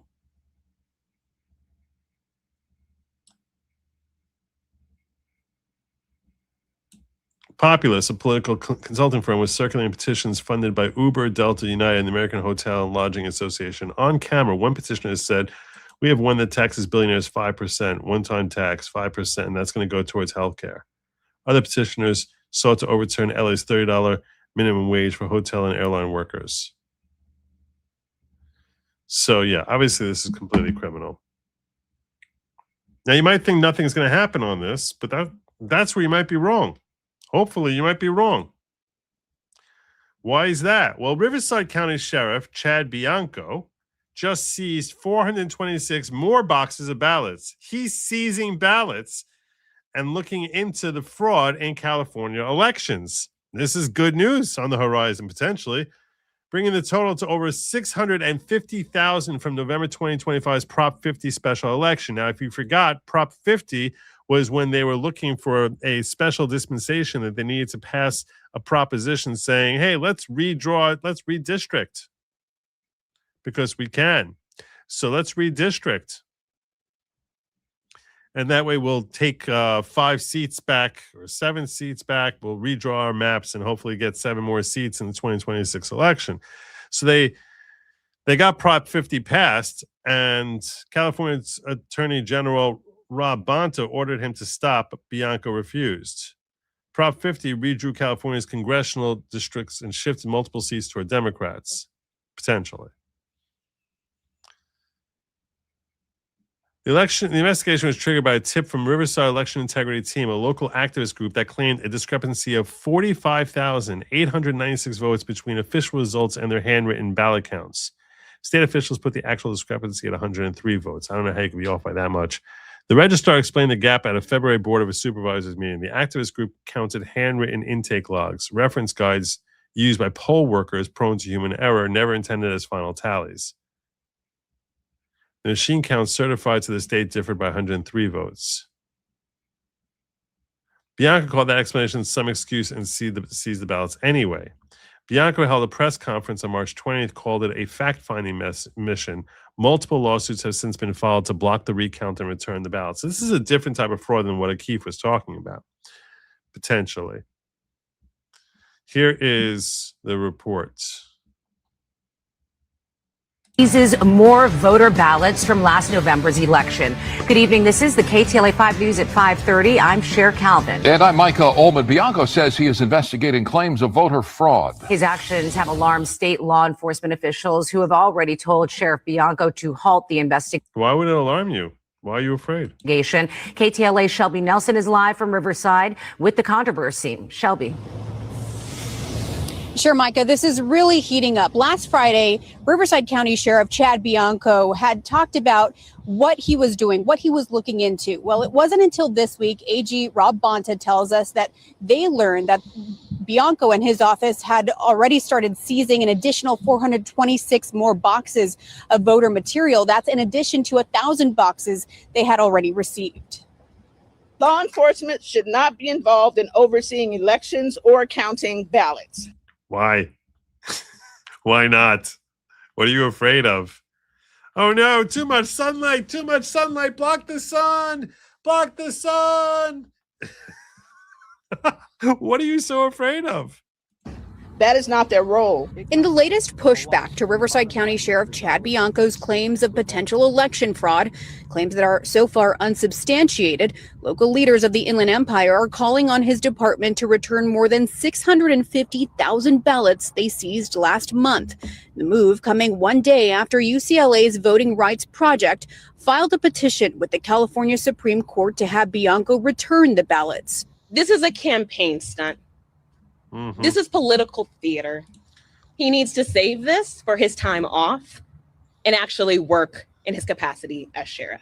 Bianco, a leading Republican candidate in the governor's race, saying last Friday during a news conference that he was tipped off to a large voter discrepancy in last November's special election involving Prop 50. According to court documents, the local election watchdog group Riverside Integrity Election Team conducted an audit in which it says it found more than 45,000 votes tallied versus the amount of ballots cast. As a result of this investigation, the Riverside County Sheriff's Office served the Registrar of Voters with a warrant approved and signed by a judge for election materials related to the 2025 special election. Our investigation will determine the validity of that alleged discrepancy, and if found true, we will determine the cause. Meantime, county election officials did not report issues after the election and claimed the citizens. Of course they didn't. They were happy with the results. Group did not have complete vote count information. AG Bonta making several attempts to halt the investigation, saying no evidence has been presented to prove voter fraud and no precedent for law enforcement to investigate it. Bianco firing back, saying the count would restart under the supervision of the court.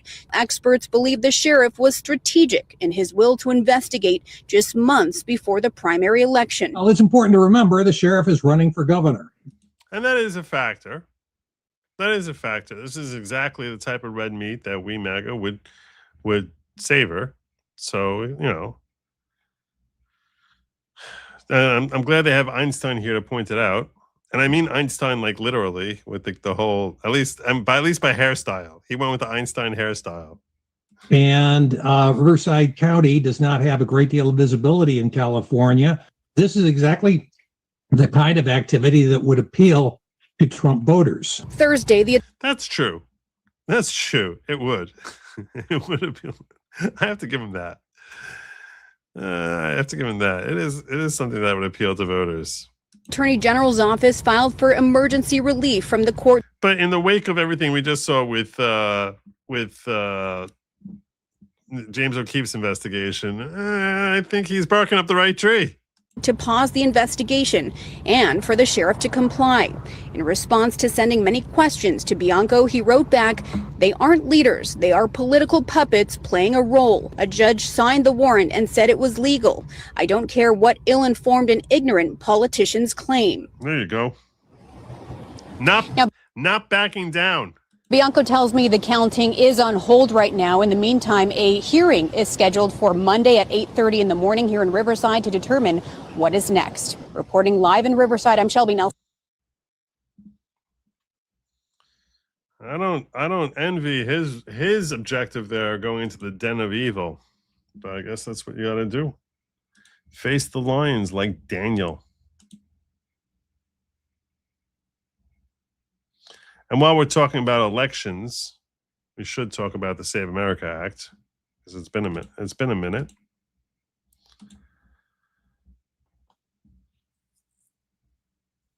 It's been a minute.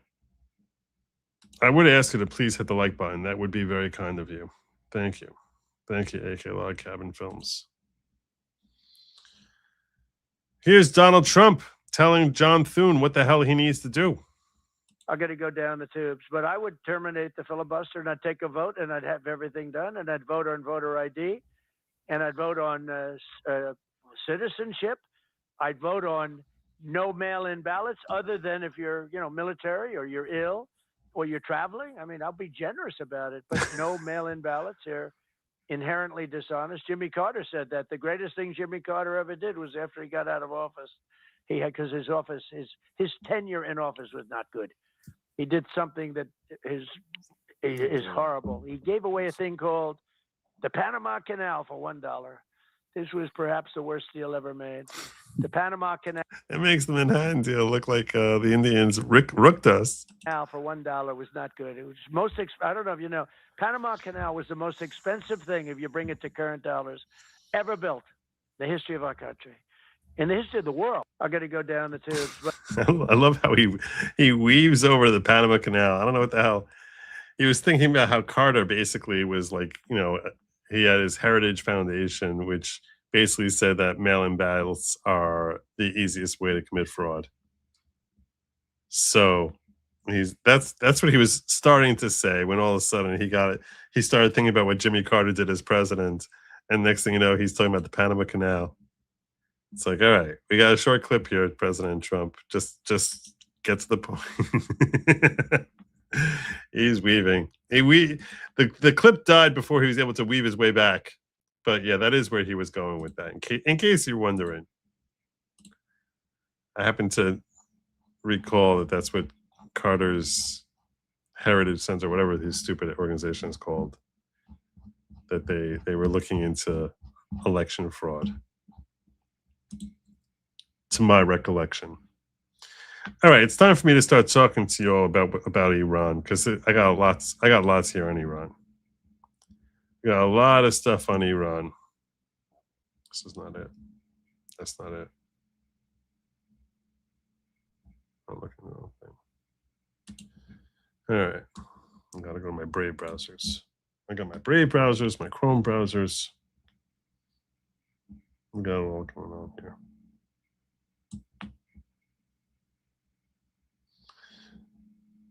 Although before I go into that, oh, I see how I got there. Okay, fine. Let's talk about the Middle East.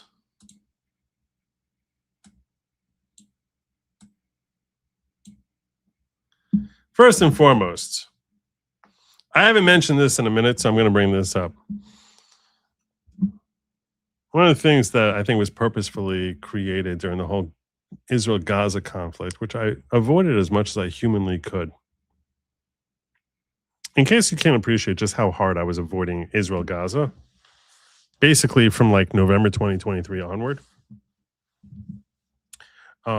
just understand that A, I'm Jewish, so this is something like in my society, they do talk about it. They were talking about that situation a lot, like all the time. B, my father has a doctorate in medieval Muslim Christian relations. So he talks about it he was talking about it 24/7. C, it was all over Twitter. The reason I avoided talking about it was because I was like, I think if I weigh in here, it's pretty gross, the whole situation. And this idiocy of people using the term genocide, I felt like was purposefully designed to troll Israel and Jews by basically saying, oh, you think you were victims of genocide and the Holocaust, now you're committing your own genocide. So they misapplied the term, mislabeled the term. I'm only talking about this now because as I start talking about Iran and their proxy Hamas, I'm going to focus almost exclusively on Iran, but I just wanted to get this off my chest because this is news that came out related to that conflict, and I think it's relevant, obviously, to the Middle East. So Hamas admits scale of losses. Hamas says it'll pay stipends to around 50 50,000 widows of fighters killed by the IDF in the war it initiated. By its own admission, this suggests that up to 80% of Gaza's dead were terrorist combatants, not civilians. The entire time we were hearing about, like, oh, they're indiscriminately killing women and children, and they're bombing, and they're harming children, trying to kill children. 50,000 people they're paying.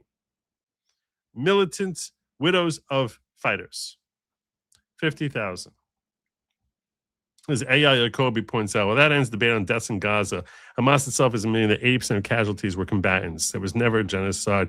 You've been lied to and manipulated. I wanted to get that out there just because I was just like, this is something that people need to know. So now you do. Yeah, I just wanted to show that. It was a very effective way of trolling and also ginning up sympathy for like the most monstrous people. I mean, by monstrous people, I mean specifically Hamas. I don't mean Arabs. I mean specifically Hamas. All right. Speaking of monstrous, so as you've probably heard that there's some people who are considered from the right who are very strongly against the whole our whole operation in Iran.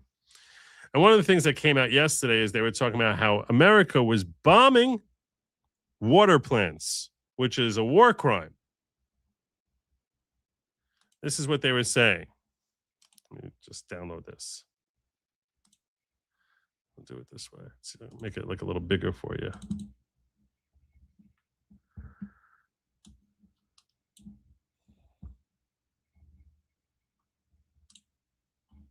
Next.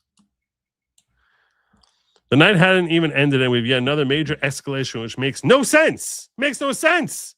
The U.S. and Israel just struck a major water source in western Iran. As we've seen in recent weeks, Iran has been retaliating reciprocally. That means Iran will likely retaliate by striking a lifeline for the Gulf, the desalination plants.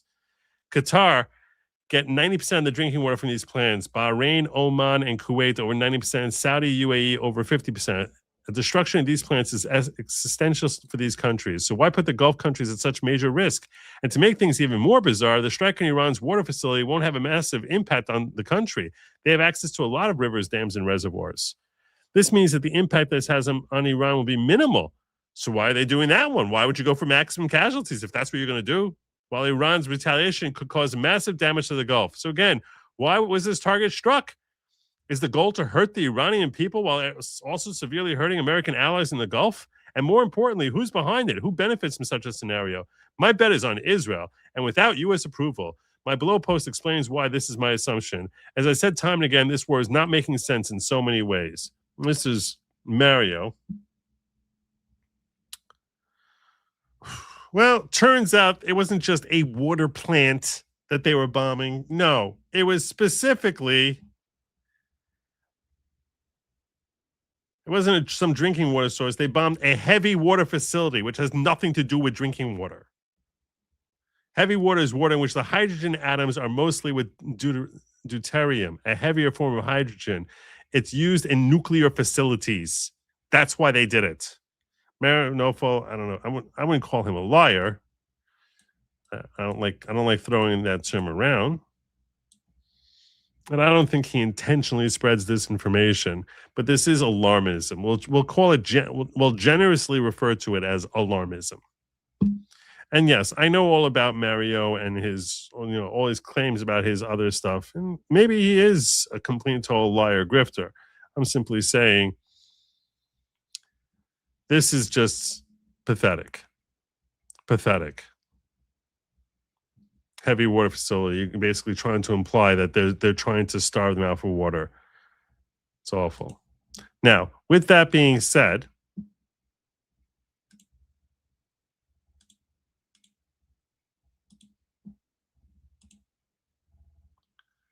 there was something that Trump wrote which does relate to drinking water, and I want to address that now. I referenced it in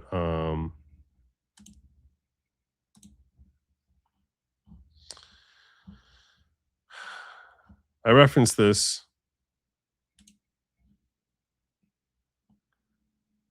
This is what Trump had sent out.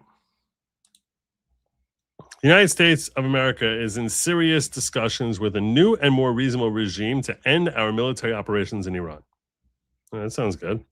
Great progress has been made, but if for any reason a deal is not shortly reached, which it probably will be, and if the Hormuz Strait is not immediately open for business, we will conclude our lovely stay in Iran by blowing up and completely obliterating all of their electric generating plants, oil wells, and Karg Island, and possibly all desalinization plants. Desalinization, in case you're unfamiliar with that term, is a reference to removing the salt from seawater to make it drinkable.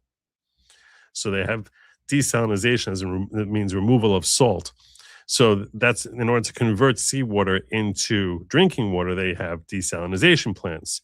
So he's saying we're going to basically be destroying those plants and make it hard for you to get drinking water, which we have purposefully not yet touched. This will be in retribution for our many soldiers and others that Iran has butchered and killed over the old regime's 47-year reign of terror.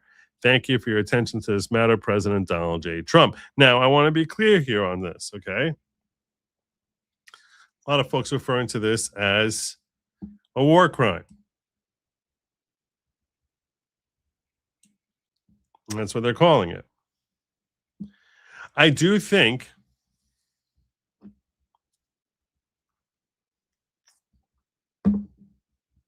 and I posted this out,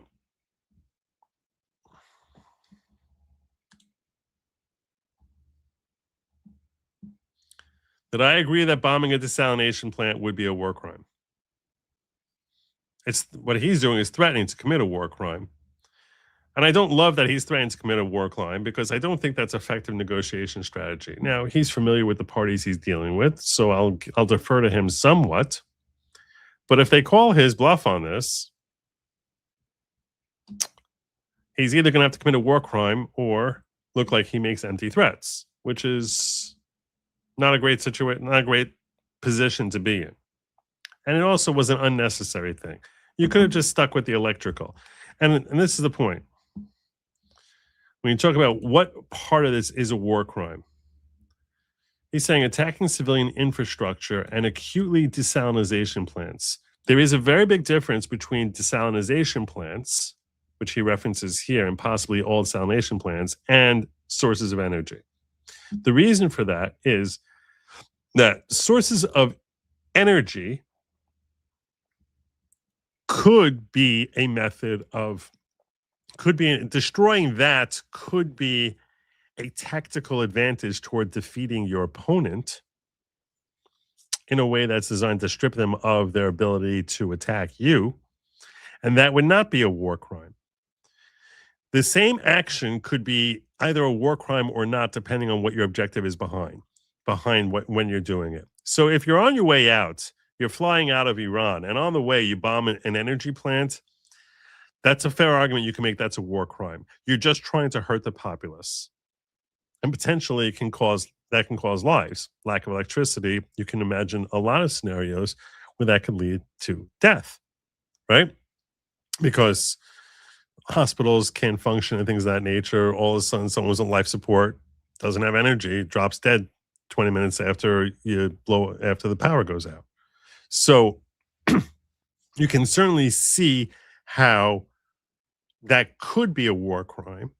But if the reason that you're doing it, your motivation for doing it is, well, I need to strip their military of sources of energy, and there's nothing I can do just because someone on life support in a hospital who might have been in a coma for the last, 3 months and doesn't know anything about the war, that they may die is not a concern that you have to have. It would not convert it into a war crime because your objective is one towards a proper way of engaging your enemy. But if it's purely to be punitive, like I hate you and I just want to bomb your electrical sources, that theoretically would be a war crime. With respect to the desalinization plants, trying to starve your enemy to death or make them basically die from thirst is not considered an appropriate way to engage in war. So even if your objective is to try and make the combatant enemy die of thirst, and show a similar disregard. Because when I was talking about the plans, so understand what I was basically trying to walk you through. If your objective is to try and sap your enemy, your combatant enemy, of their ability to fight you, then what you would call collateral damage to civilians in the population would not become a war crime. If you're trying to punish the civilians, it would be a war crime. Even when you're fighting combatants, you can't starve them to death. You cannot thirst them to death.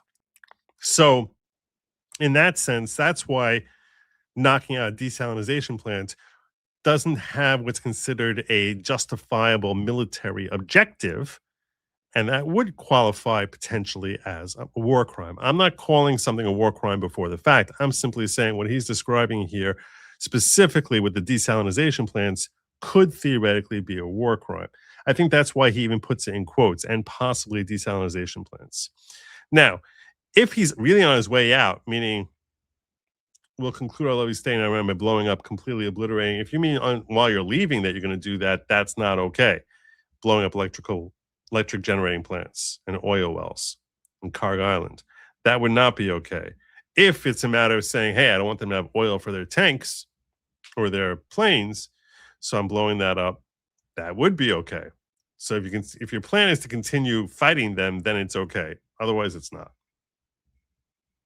As I understand war crime statutes. So I disagree with Robert Barnes a lot on this whole war thing.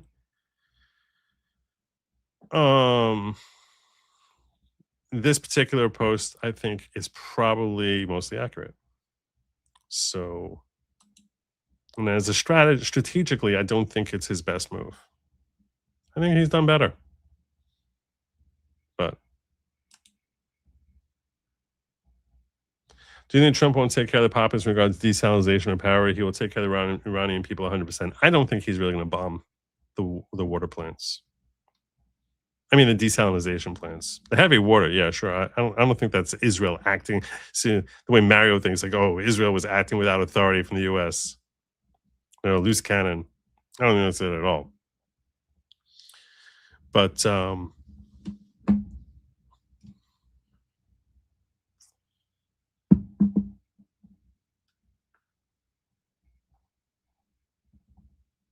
I do think a lot of this is bravado.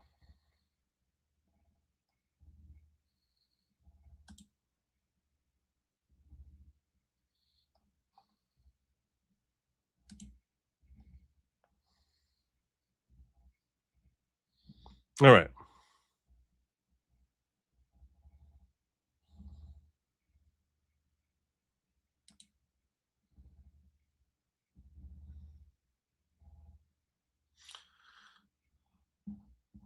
This is Marco Rubio weighing in on the war with George Stephanopoulos. You call them lunatics, but the president just had this post where he says we're This is talking about America getting out of Iran. in discussions with a new and more reasonable regime. Let me try to pin you down on that. Who is this new and more reasonable regime? Is the United States in direct contact with them? Well, I'm not going to disclose to you who those people are because it probably would get them in trouble with some other groups of people inside of Iran. Look, there's some fractures going on there internally. And at the end of the day, I think that if there are people in Iran who now, given everything that's happened, are willing to move in a different direction for their country, that would be great. Imagine in Iran that instead of spending their wealth, billions of dollars supporting terrorists or weapons, had spent that money helping the people of Iran, you'd have a much different country. So we are always hopeful that that would exist over there. It's unfortunate. The people of Iran are incredible people. The people who lead them, this clerical regime, that is the problem. And if there are new people now in charge who have a more reasonable vision of the future, that would be good news for us, for them, for the entire world. But we also have to be prepared for the possibility, maybe even the probability, that that is not the case. Well, but the president said they are. Is that the case or is it not? I'm just trying to get some clarity on that. Well, what I mean is, yeah, so you have people over there that are saying some of the right things privately. Obviously, they're not going to put it out in press releases, and what they say to you or put out there for the world doesn't necessarily reflect what they're saying in our conversations. But at the end of the day, we have to see if these people end up being the ones in charge, seeing if they're the ones that have the power to deliver. We're going to test it. We are hopeful that that's the case. There are clearly people there talking to us in ways that previous people in charge in Iran have not spoken to us in the past. Some of the things they're willing to do, some of the things they're saying they're willing to do. Obviously, they have to go do it. We're going to test that proposition very strongly because we always prefer to settle things through negotiation and diplomacy. But we also have to be prepared for the fact that that effort might fail, that we are dealing with a 47-year-old regime that still has a lot of people involved in it who aren't necessarily big fans of diplomacy or peace. And the point being here is, so they're talking to people who claim that they're going to have the authority to act on behalf of Iran, who seem reasonable, but we don't know that they're actually going to be able to assert that control any more than you sitting in your house can assert that control over Iran.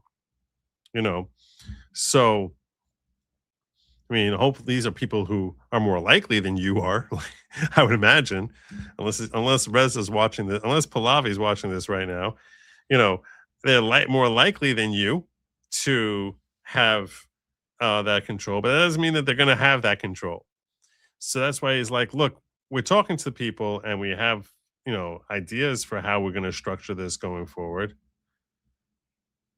But yeah, infrastructure is not our main target. That's correct. But taking out infrastructure because you're pissed off, like Trump was implying in that post, which it's not a crazy read of that post to say that he's like, we're going to punish you if you don't like own up soon. So he's saying, look, we're talking to people and they're telling us stuff that's better than we've heard from Iran in 50 years. That's what's going on. And a healthy Iran would be an amazing thing for the world. It would be. It'd be a remarkably amazing thing for the world. And so far, you know, the IRGC doesn't stand for Iran. It stands for Islamic Republic.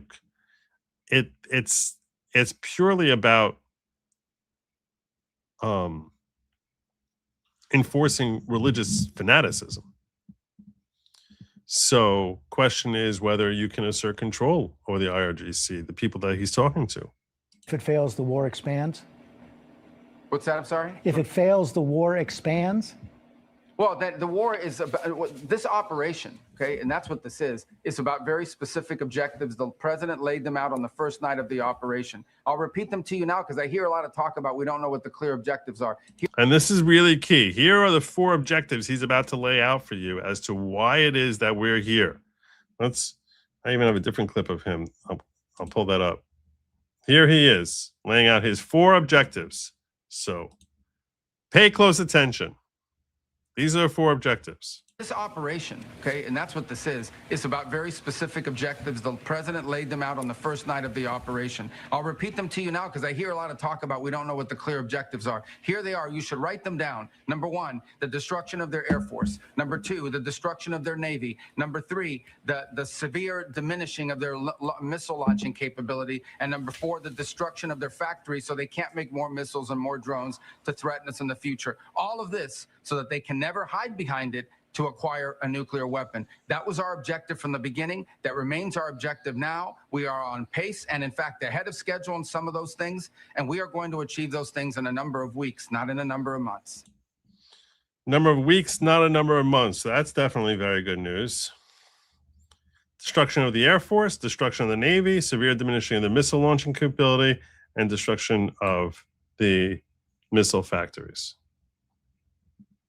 So that's the objective. Now, why do they say severe diminishing of the missile launching capability? Well, some of their capability, I believe, is mobile. At least that's what we saw from Gaza.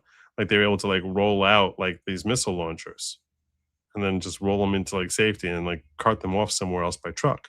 So you're not going to be able to kill all of their missile launching capability. But basically, severely diminish those that you can. But so that's our 4 objectives. And frankly, I'm going to tell you this. When this war started, I told you I explained to you why Trump had earned my trust on international affairs. How in one incident after another, He had remarkable success while showing great prudence in protecting American life, whether he was killing Soleimani or al-Baghdadi, capturing Maduro. One incursion after another, knocking out the cartels in the water, one thing after another, negotiating one treaty after another between one nation and between all these different nations. His foreign policy has been, frankly, it's almost been like it's been protected by God. I genuinely believe that. God has basically been helping him. And he came in here, he's like, this one we might lose some lives. I pray we don't, but we might. If we're close to getting done and we can get out in a couple of weeks, this is a very big win. I know there's 6 Americans have been killed so far, which is a tragedy, but it's a war. And it's awful. You're talking about removing the predominant progenitor of terrorism for the last 5 decades. I mean, seriously, like just one terrorist attack could easily cause 15, 20 fatalities, if not hundreds or thousands, as we've seen over and over. So, yeah, let's hear from Carolyn Levitt weighing in on the time parameters as well.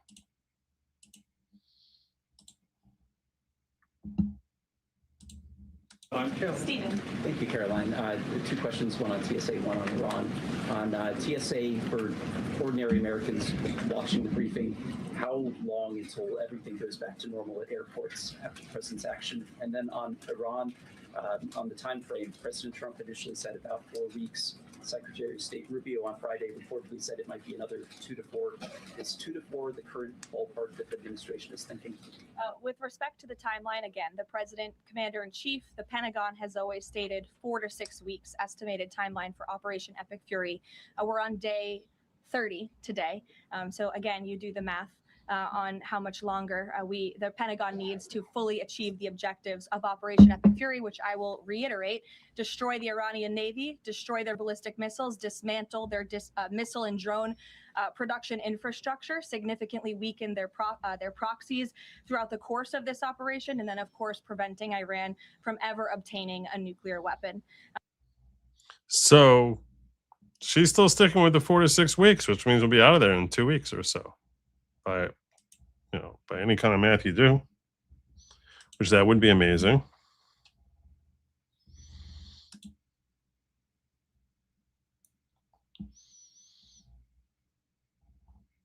I thought this was a profound comment also from, I don't even know who this is, but I'll give him credit because 94,000 followers. Western civilization may never win another war if this keeps up. This is maddening. The radical left, mainstream media, and the woke right are running the exact same playbook with the U.S.-Israel campaign against Iran as they did with Israel and Gaza. They create impossible standards in terms of 0 casualties, 0 economic disruption, 0 uncertainty, 0 time to accomplish the mission, 0 collateral damage. And everything the bad guys do is actually our fault because we made them do it. Same script as Gaza. Bad guys have no agency, and it's actually our fault. Day 32 of the war, it's actually day 30. Degraded missile factories, nuclear sites, IRGC bases, and proxy networks. The supreme leader is gone, and his replacement is a vegetable. All the top leadership is gone. In fact, we don't even know who's in charge. Yet, all you hear is endless doomerism. And all this sounds exactly like the demoralization to propaganda from Russia, China, and Iran that has infiltrated our society for years via social media and retarded influencers chasing click. This isn't responsible skepticism, it's weakness. And you'll never get peace through strength when the opponent knows you lack the resolve and they can just wait you out. This is madness. It's well written. Well written. Well written indeed.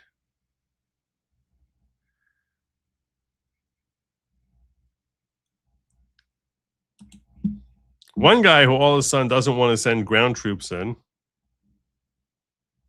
is notorious war hawk Lindsey Graham. And you're probably like, really? I heard him say we want to send troops in. He did want to send them in, but not anymore. You want to know why Lindsey Graham doesn't want to send troops anymore? Because he's dealing with a primary. Yes, he's dealing with a primary. So notorious war hawk, who never saw a war that he didn't think we should be signing up for, is saying, wind down the Iran war, wind up efforts for a peace deal. That's what Lindsey Graham, Ladybugs Graham, is telling Trump. Right away, all the ladybugs come on out. It turns my stomach.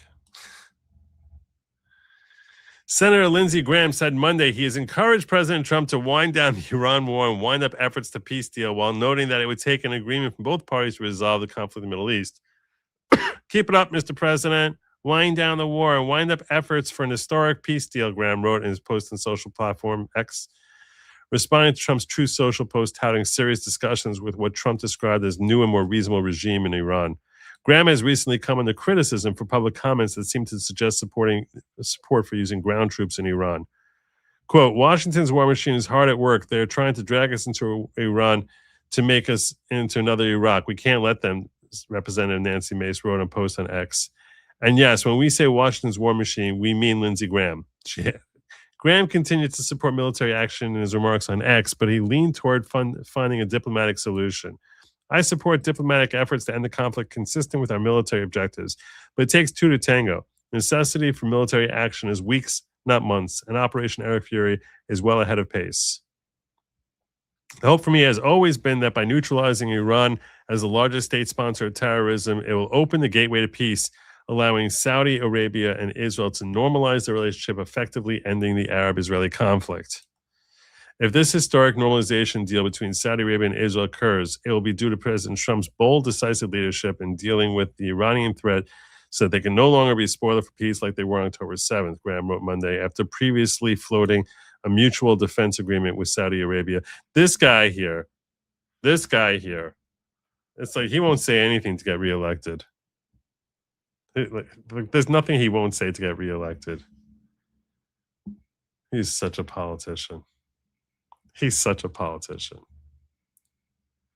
There's nothing he won't say to get reelected. Nothing. Nothing. He's such a war hawk. Now, I want to give you my thoughts on this, okay?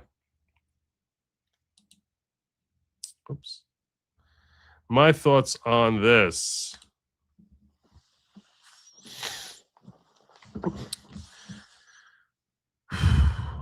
It's time to get out of Iran. That's my thought. It's time to get out. You said 6 weeks. Get him out. Just wrap it up. It's time to get out of Iran. You listen to Reza Pahlavi, and he's like basically stay the course, stay the course, stay the course. That's all well and good. America first is it's time for us to start getting out. I love what he's done in Iran. He's done great work, amazing work, phenomenal work. I'm not changing tactics with the panicans. If we get out within the next 2 weeks, God willing, hopefully I pray that there's no more loss of life on our side.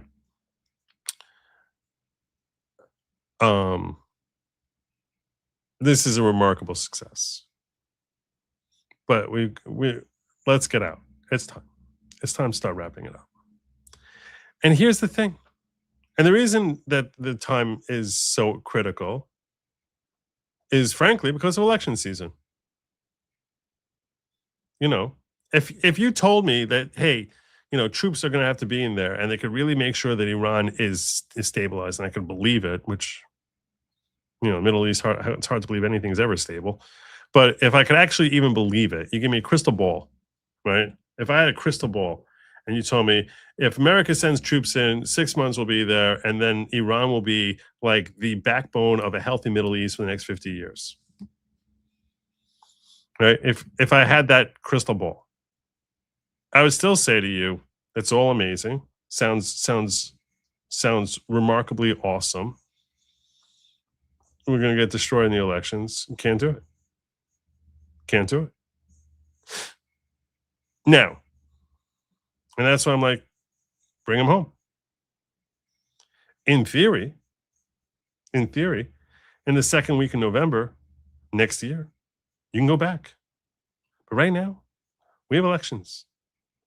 And you need to realize that this is sapping the heart out of MAGA. You can go back. You just can't be there. You can't be there election season. It's reality.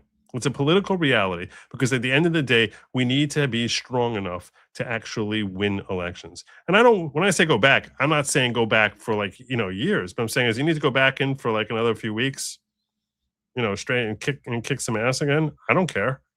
But right now I have elections. We have an America First agenda that we need to get through. And if you're there, this is going to be a disaster. It's already served up to be a disaster because if we're in a government shutdown on September 30th because we don't have a new budget and the Democrats are not going to sign off on a budget and Thune is too stupid to get rid of the filibuster. So we're already looking at struggling in this election. This is not playing out well for a happy November 2026. But if we are in Iran or it's a fresh memory or God forbid, we see dozens, hundreds of American casualties. Oh my God. Oh my God. Forget it. Forget it. So take your little victory lap, get the hell on out of there. Try to, strike whatever quick peace deal you can. And it falls through because the people who are there aren't really strong enough to withstand all the pressures of the local powers and can't control the IRGC or whatever other factors and forces come to rise to power in Iran over the next month, 2 months, 3 months. All right. So then if it's strategically advisable, you can always revisit it next winter. You can revisit it in the winter. You cannot do it in the summer. You cannot do it in the spring and the summer. Cannot do it.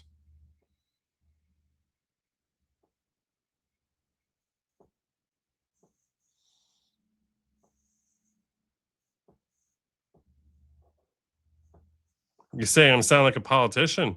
I'm being pragmatic. I'm being pragmatic.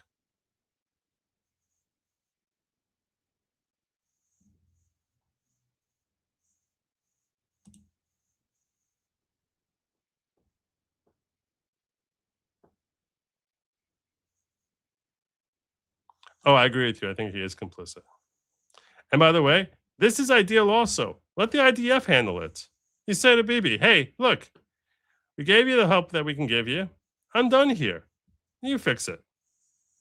It's really that simple. The Persians are really happy with Israel right now. That's what you say to them. Send your boys in there. You take care of it. Totally fine with that.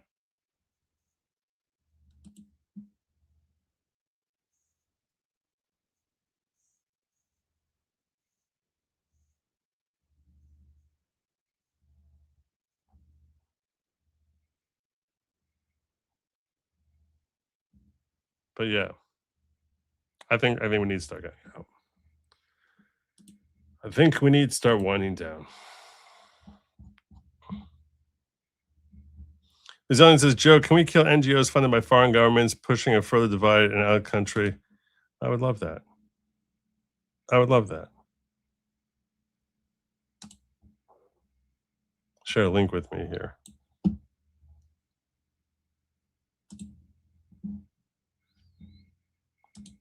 This is the link he shared.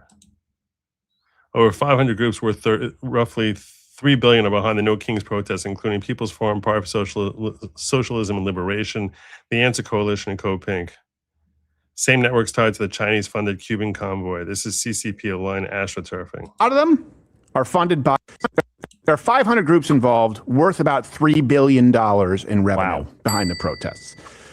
A lot of them are funded by the CCP-linked Neville Royce Singham. We've talked about them before, including the People's Forum in New York, the Party for Socialism and Liberation, the Answer Coalition, and, of course, Code Pink. Remember, we talked about this. Code Pink was founded by Singham's wife, Jody Evans. They were behind that.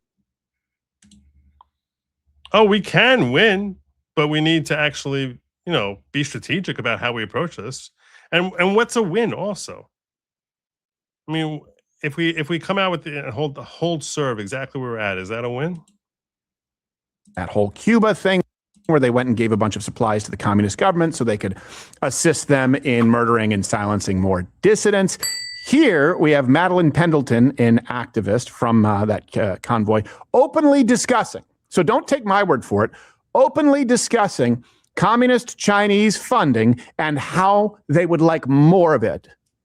So People's Forum is funded by a Chinese billionaire. You hear that about PSL a lot, and there is a Chinese billionaire who gives PSL some money sometimes. But the Chinese billionaire gives People's Forum a lot of money, and they posted a really funny thing about it back in 2021 that I want to show you. So they said, for months, we've been the target of a campaign that alleges our funding comes from dark money. A few years ago, we met Roy Singham, a Marxist comrade who sold his company and donated most of his wealth to nonprofits that focus on political education, culture, and internationalism. It seems to bother some folks that we receive funding that furthers our anti-imperialist politics.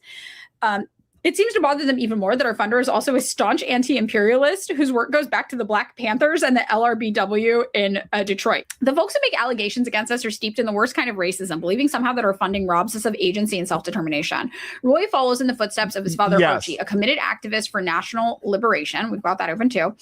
Ultimately, our solidarity with the peoples and countries at the epicenter of the struggle against U.S. imperialism will not be moved by the racist allegations made by the people who loudly echo State Department and Pentagon discourse. He does fund some stuff. It's certainly not the sole source of most people's funding.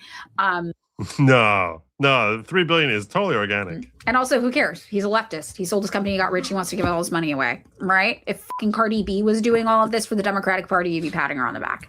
I don't know. They try to make it seem like the Chinese Communist Party is secretly running these like little campaigns out here. You know what I mean? I wish, first of all, that would be dope as hell if we all just got paid to be communists by the Chinese Communist Party. I'd be so on board. Now, think about that. That would be dope. I'd be so on board. This is probably someone who, obviously there are no kings, thinks that Donald Trump is a tyrant and doesn't understand that if you are a Uyghur shop owner, meaning a Muslim Chinese, you still have to violate your own religious conscience and sell alcohol and cigarettes in China. Also, if you have the wrong Bible, you'll be imprisoned. They've run over dissidents with tanks, but it's okay. You need to understand this with the communists of the world. It's okay because the ends justify the means. I'd be so on board with pushing Chinese propaganda. Also, just for more proof, if you search for no kings on Google, the first things that pop up, Chinese state media. Surprise, surprise. Surprise, surprise. Thank you for sharing that, Uzelian. Anyway, I did stumble on one other link that I wanted to talk to you guys about before I get out of here. Yeah, I know I didn't say I was going to talk about it, but I do want to cover it. One other comment from Carolyn Levitt that I wanted to just start a little conversation with you guys about, because it's more in your wheelhouse than mine. So I'm starting a conversation. And here's how it starts. Pope said yesterday, and I quote him, God does not listen to the prayer of those who wage war. Can you comment on that? I think our nation was a nation founded 250 years ago almost on Judeo-Christian values. And we've seen presidents, we've seen the leaders of the Department of War, and we've seen our troops go to prayer during the most turbulent times in our nation's history. And I don't think there's anything wrong with our military leaders or with the president calling on the American people to pray for our service members and those who are serving our country overseas. In fact, I think it's a very noble thing to do. And if you talk to many service members, they will tell you they appreciate the prayers and support from the commander-in-chief and from his cabinet. Pope said yesterday, and I quote him. Okay. So on this, I'm going to introduce you to a fellow by the name of James Fishback. You may have heard of him, may not have. I think he used to work with Elon Musk. I think he was like on the board of SpaceX or Tesla. Maybe Tesla. I met this guy not in real life, but in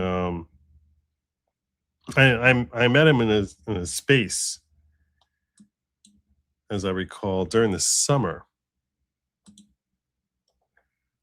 I think it was actually a year and a half ago. I think it was close to 2 years ago, when we were in election season, and we were talking about Elon's efforts to try and help win the election. Well, now he's running for Florida's governor. He's in a primary race with Byron Donalds. He's a smart guy, although he seems kind of stupid with some of the ideas that he's been promoting here. And he's been going further and further into woke right kind of territory. So he quote tweeted this little post here. That clip, there's a clip we just watched. And what he wrote was, Judeo-Christian literally wasn't a thing 250 years ago, let alone a thing our country was founded on. We are a Christian nation, and I'm running for governor to revive that. That's what he wrote. So I want your thoughts on that. I looked into, this is him trying to prove that. He did not do well in the comments on this. Joe Wren said, amazing how every argument you tried to make to be governor of Florida has nothing to do with Florida. You honestly think you're going to get elected on the idea of being racist and hating Jews? Which it seems as if that's part of his strategy. In Florida, that doesn't seem like a very shrewd strategy, but I don't know. I mean, if you're going to pick one state to not do that in, I guess you could say Zohar Mamdani became mayor in New York, so. Josh Appel sharing out, here's the original proposal seal of the American founders, Moses parting the seas from Exodus. The Liberty Bell in Philly has a verse from Leviticus. Half of Paine's Common Sense is about Samuel and Saul. The official language of Plymouth was almost Hebrew, lost by 1 vote.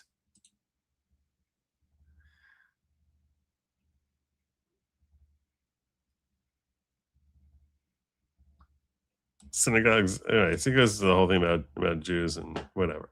Anyway. So I wanted to ask you about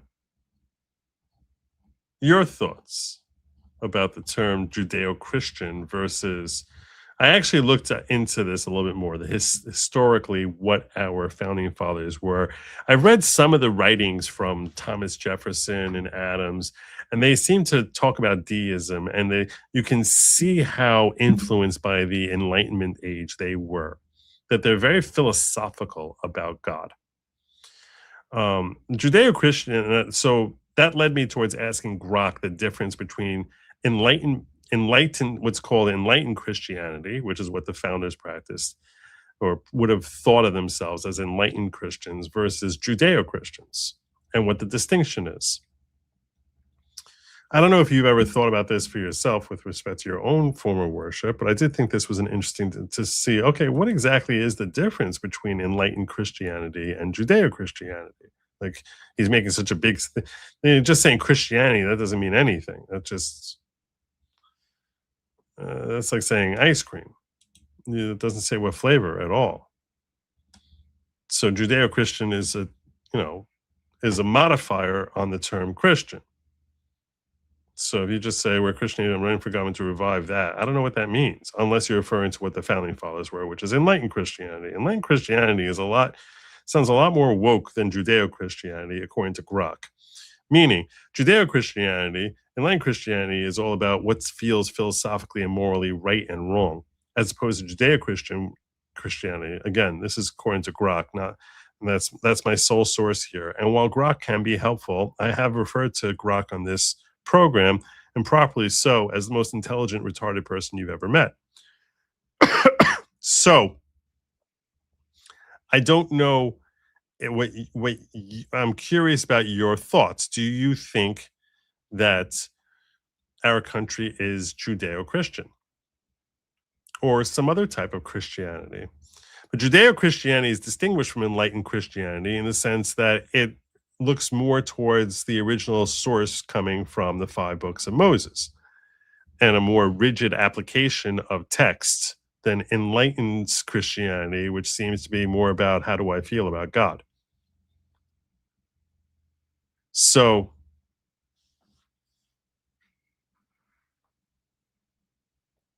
is that what it means? Judeo-Christianity is Christianity brought to you by the Jews that hate them? Okay. Which Jews were bringing Christianity to you?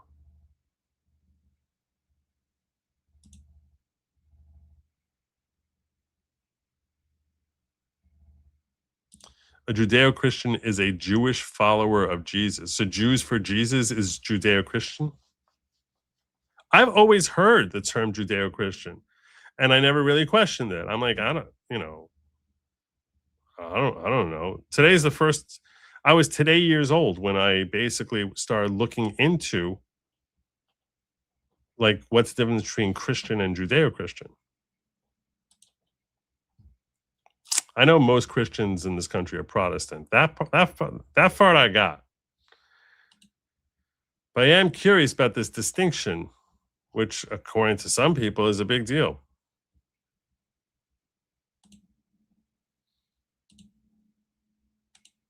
And is it in fact, what I'm really asking you is this basically a smackback at Jews? Is that what the point is?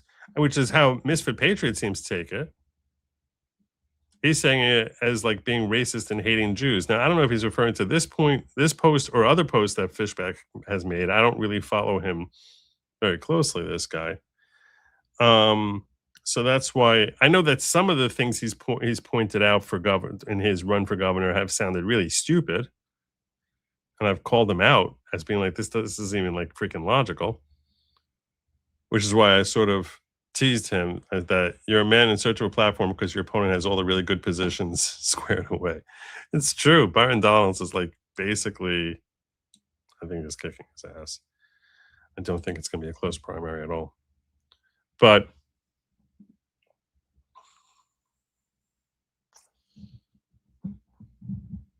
yeah, so my question really is, I'm looking to you. I've heard the term WASP also. It's a blend of Old and New Testament. I thought the New Testament includes the Old Testament. I mean, it's like as far as like that's. So this is what I don't understand. I thought all Protestants always were Judeo-Christians. I was unaware that this is a relatively new term in the course of human history. What's to show the Bible's Old and New Testament. Old is Torah, thus Judeo-Christian. Okay.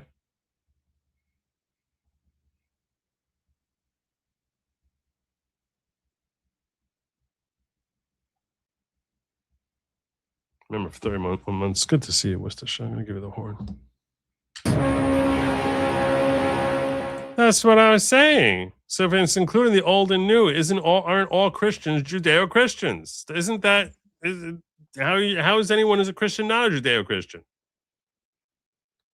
I didn't think that changed anything. I was like, all Christians are recognizing the Bible. The Bible includes the Old and New Testament, or what you call the New Testament, what we refer to, what you've broken down into calling the Old Testament and the New Testament. But I just don't. I was like, all Christianity is Judeo-Christian. It was like this was like such a weird thing for me to even hear. And that's why I started. That's why I started looking up, like, what was it called beforehand? And it says enlightened Christianity during the time of the founders. Well, I was like, okay, so what did they call it 1,000 years ago? Because there was no enlightened Christianity then, I'm sure.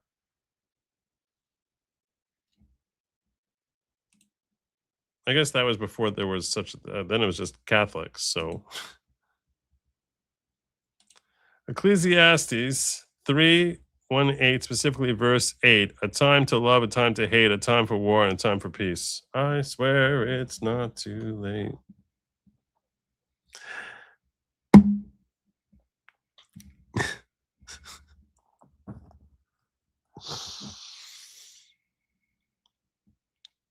I'll tell you, I might have mentioned this before, but it came up in a family gathering like a few months back. I think it was like in the fall. So my brother and sister were there, and my brother-in-law. And I don't know how it came up. We were talking about a funeral that we had attended a couple of years earlier, a family funeral that we all were there. And one of the things that your more modern rabbis are likely to do is to quote this passage from Ecclesiastes. And it's not something that at your ultra-Orthodox funeral you would ever hear. It's not a passage they ever would quote. There's very little passage quoting in general at a ultra-Orthodox funeral. So when we were standing there and this rabbi just started quoting from that passage, so my siblings and I, we all have heard that song from the Byrds 1,000 times. And so did my brother-in-law. And I was just like, if I look at them, they're going to laugh. I know it. If I look at them, they're going to laugh. And I just sort of like glanced over. I was like this. I mean, head down, like biting my lip. And I just sort of was like, a little bit of a head shift. And my brother just lost it. He just lost it. I don't know. And my brother-in-law he was standing there next to us, and he just started like shaking his head like, what's wrong with you? What's wrong with you? It's a funeral. What's wrong with you? I knew he would break. All I had to do was just do like a little half turn. Like we all have our heads down like slightly, just a little half turn. Anyway. You don't like the phrase Judeo-Christian? It's just Christian. I didn't think there was a difference. Judeo-Christian is explained by my Baptist pastor, Old Testament, New Testament, taught and practiced. See, that was the other thing that, according to Grok, is that they tend to be stricter in their observance than the Founding Fathers. Founding Fathers would be like, this feels right to me. So, it's like a whole different, what feels right is not really, doesn't seem like nearly as religious as someone being like, hey, this is what the text says, quoting passages the way you just did.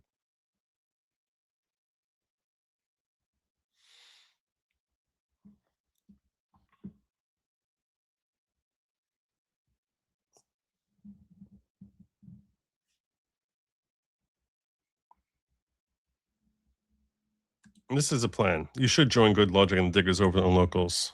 Speaking of which, I should check that chat.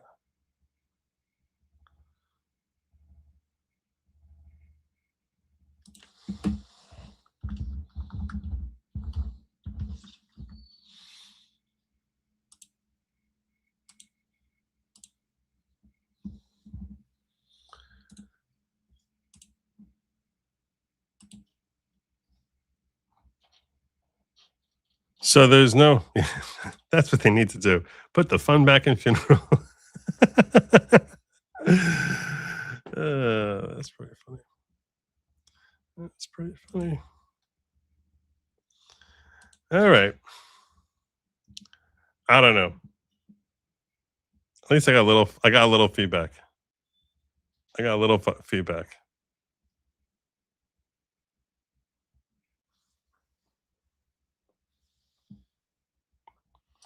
Why would I learn most from Messianic Jews about this?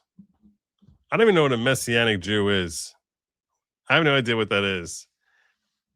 If you asked me what a Messianic Jew is, I would have thought that was Chabad, because they're always all about the Messiah. But I have a feeling you're talking about people referring to Jesus as being Messianic. Judeo-Christian is a nod to the Jewish roots and the philosophy of Christianity, but we are just Christians. Okay.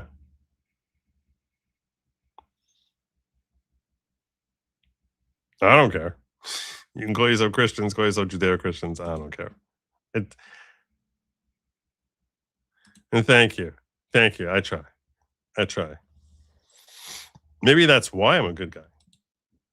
Ooh. That'd be crazy. That'd be crazy. All right. Well, I thank you all for joining me.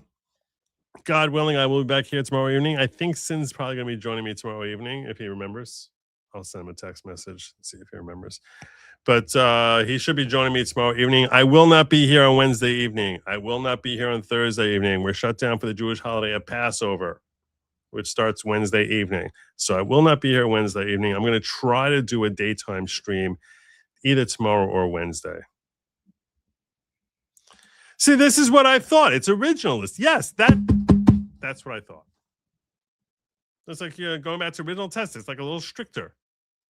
It's like we're not veering away towards some new thing. We're sticking with our Judeo-Christian roots. That's how I always understood it. He makes it as if like, oh, you're straying towards some sort of woke new thing. I'll close this topic with this. I'll close this topic with this. If you want to take the Judeo out of the term Judeo-Christian, as a Jew, I'm not remotely offended. We're good. We're totally good. Jews don't care. We really don't.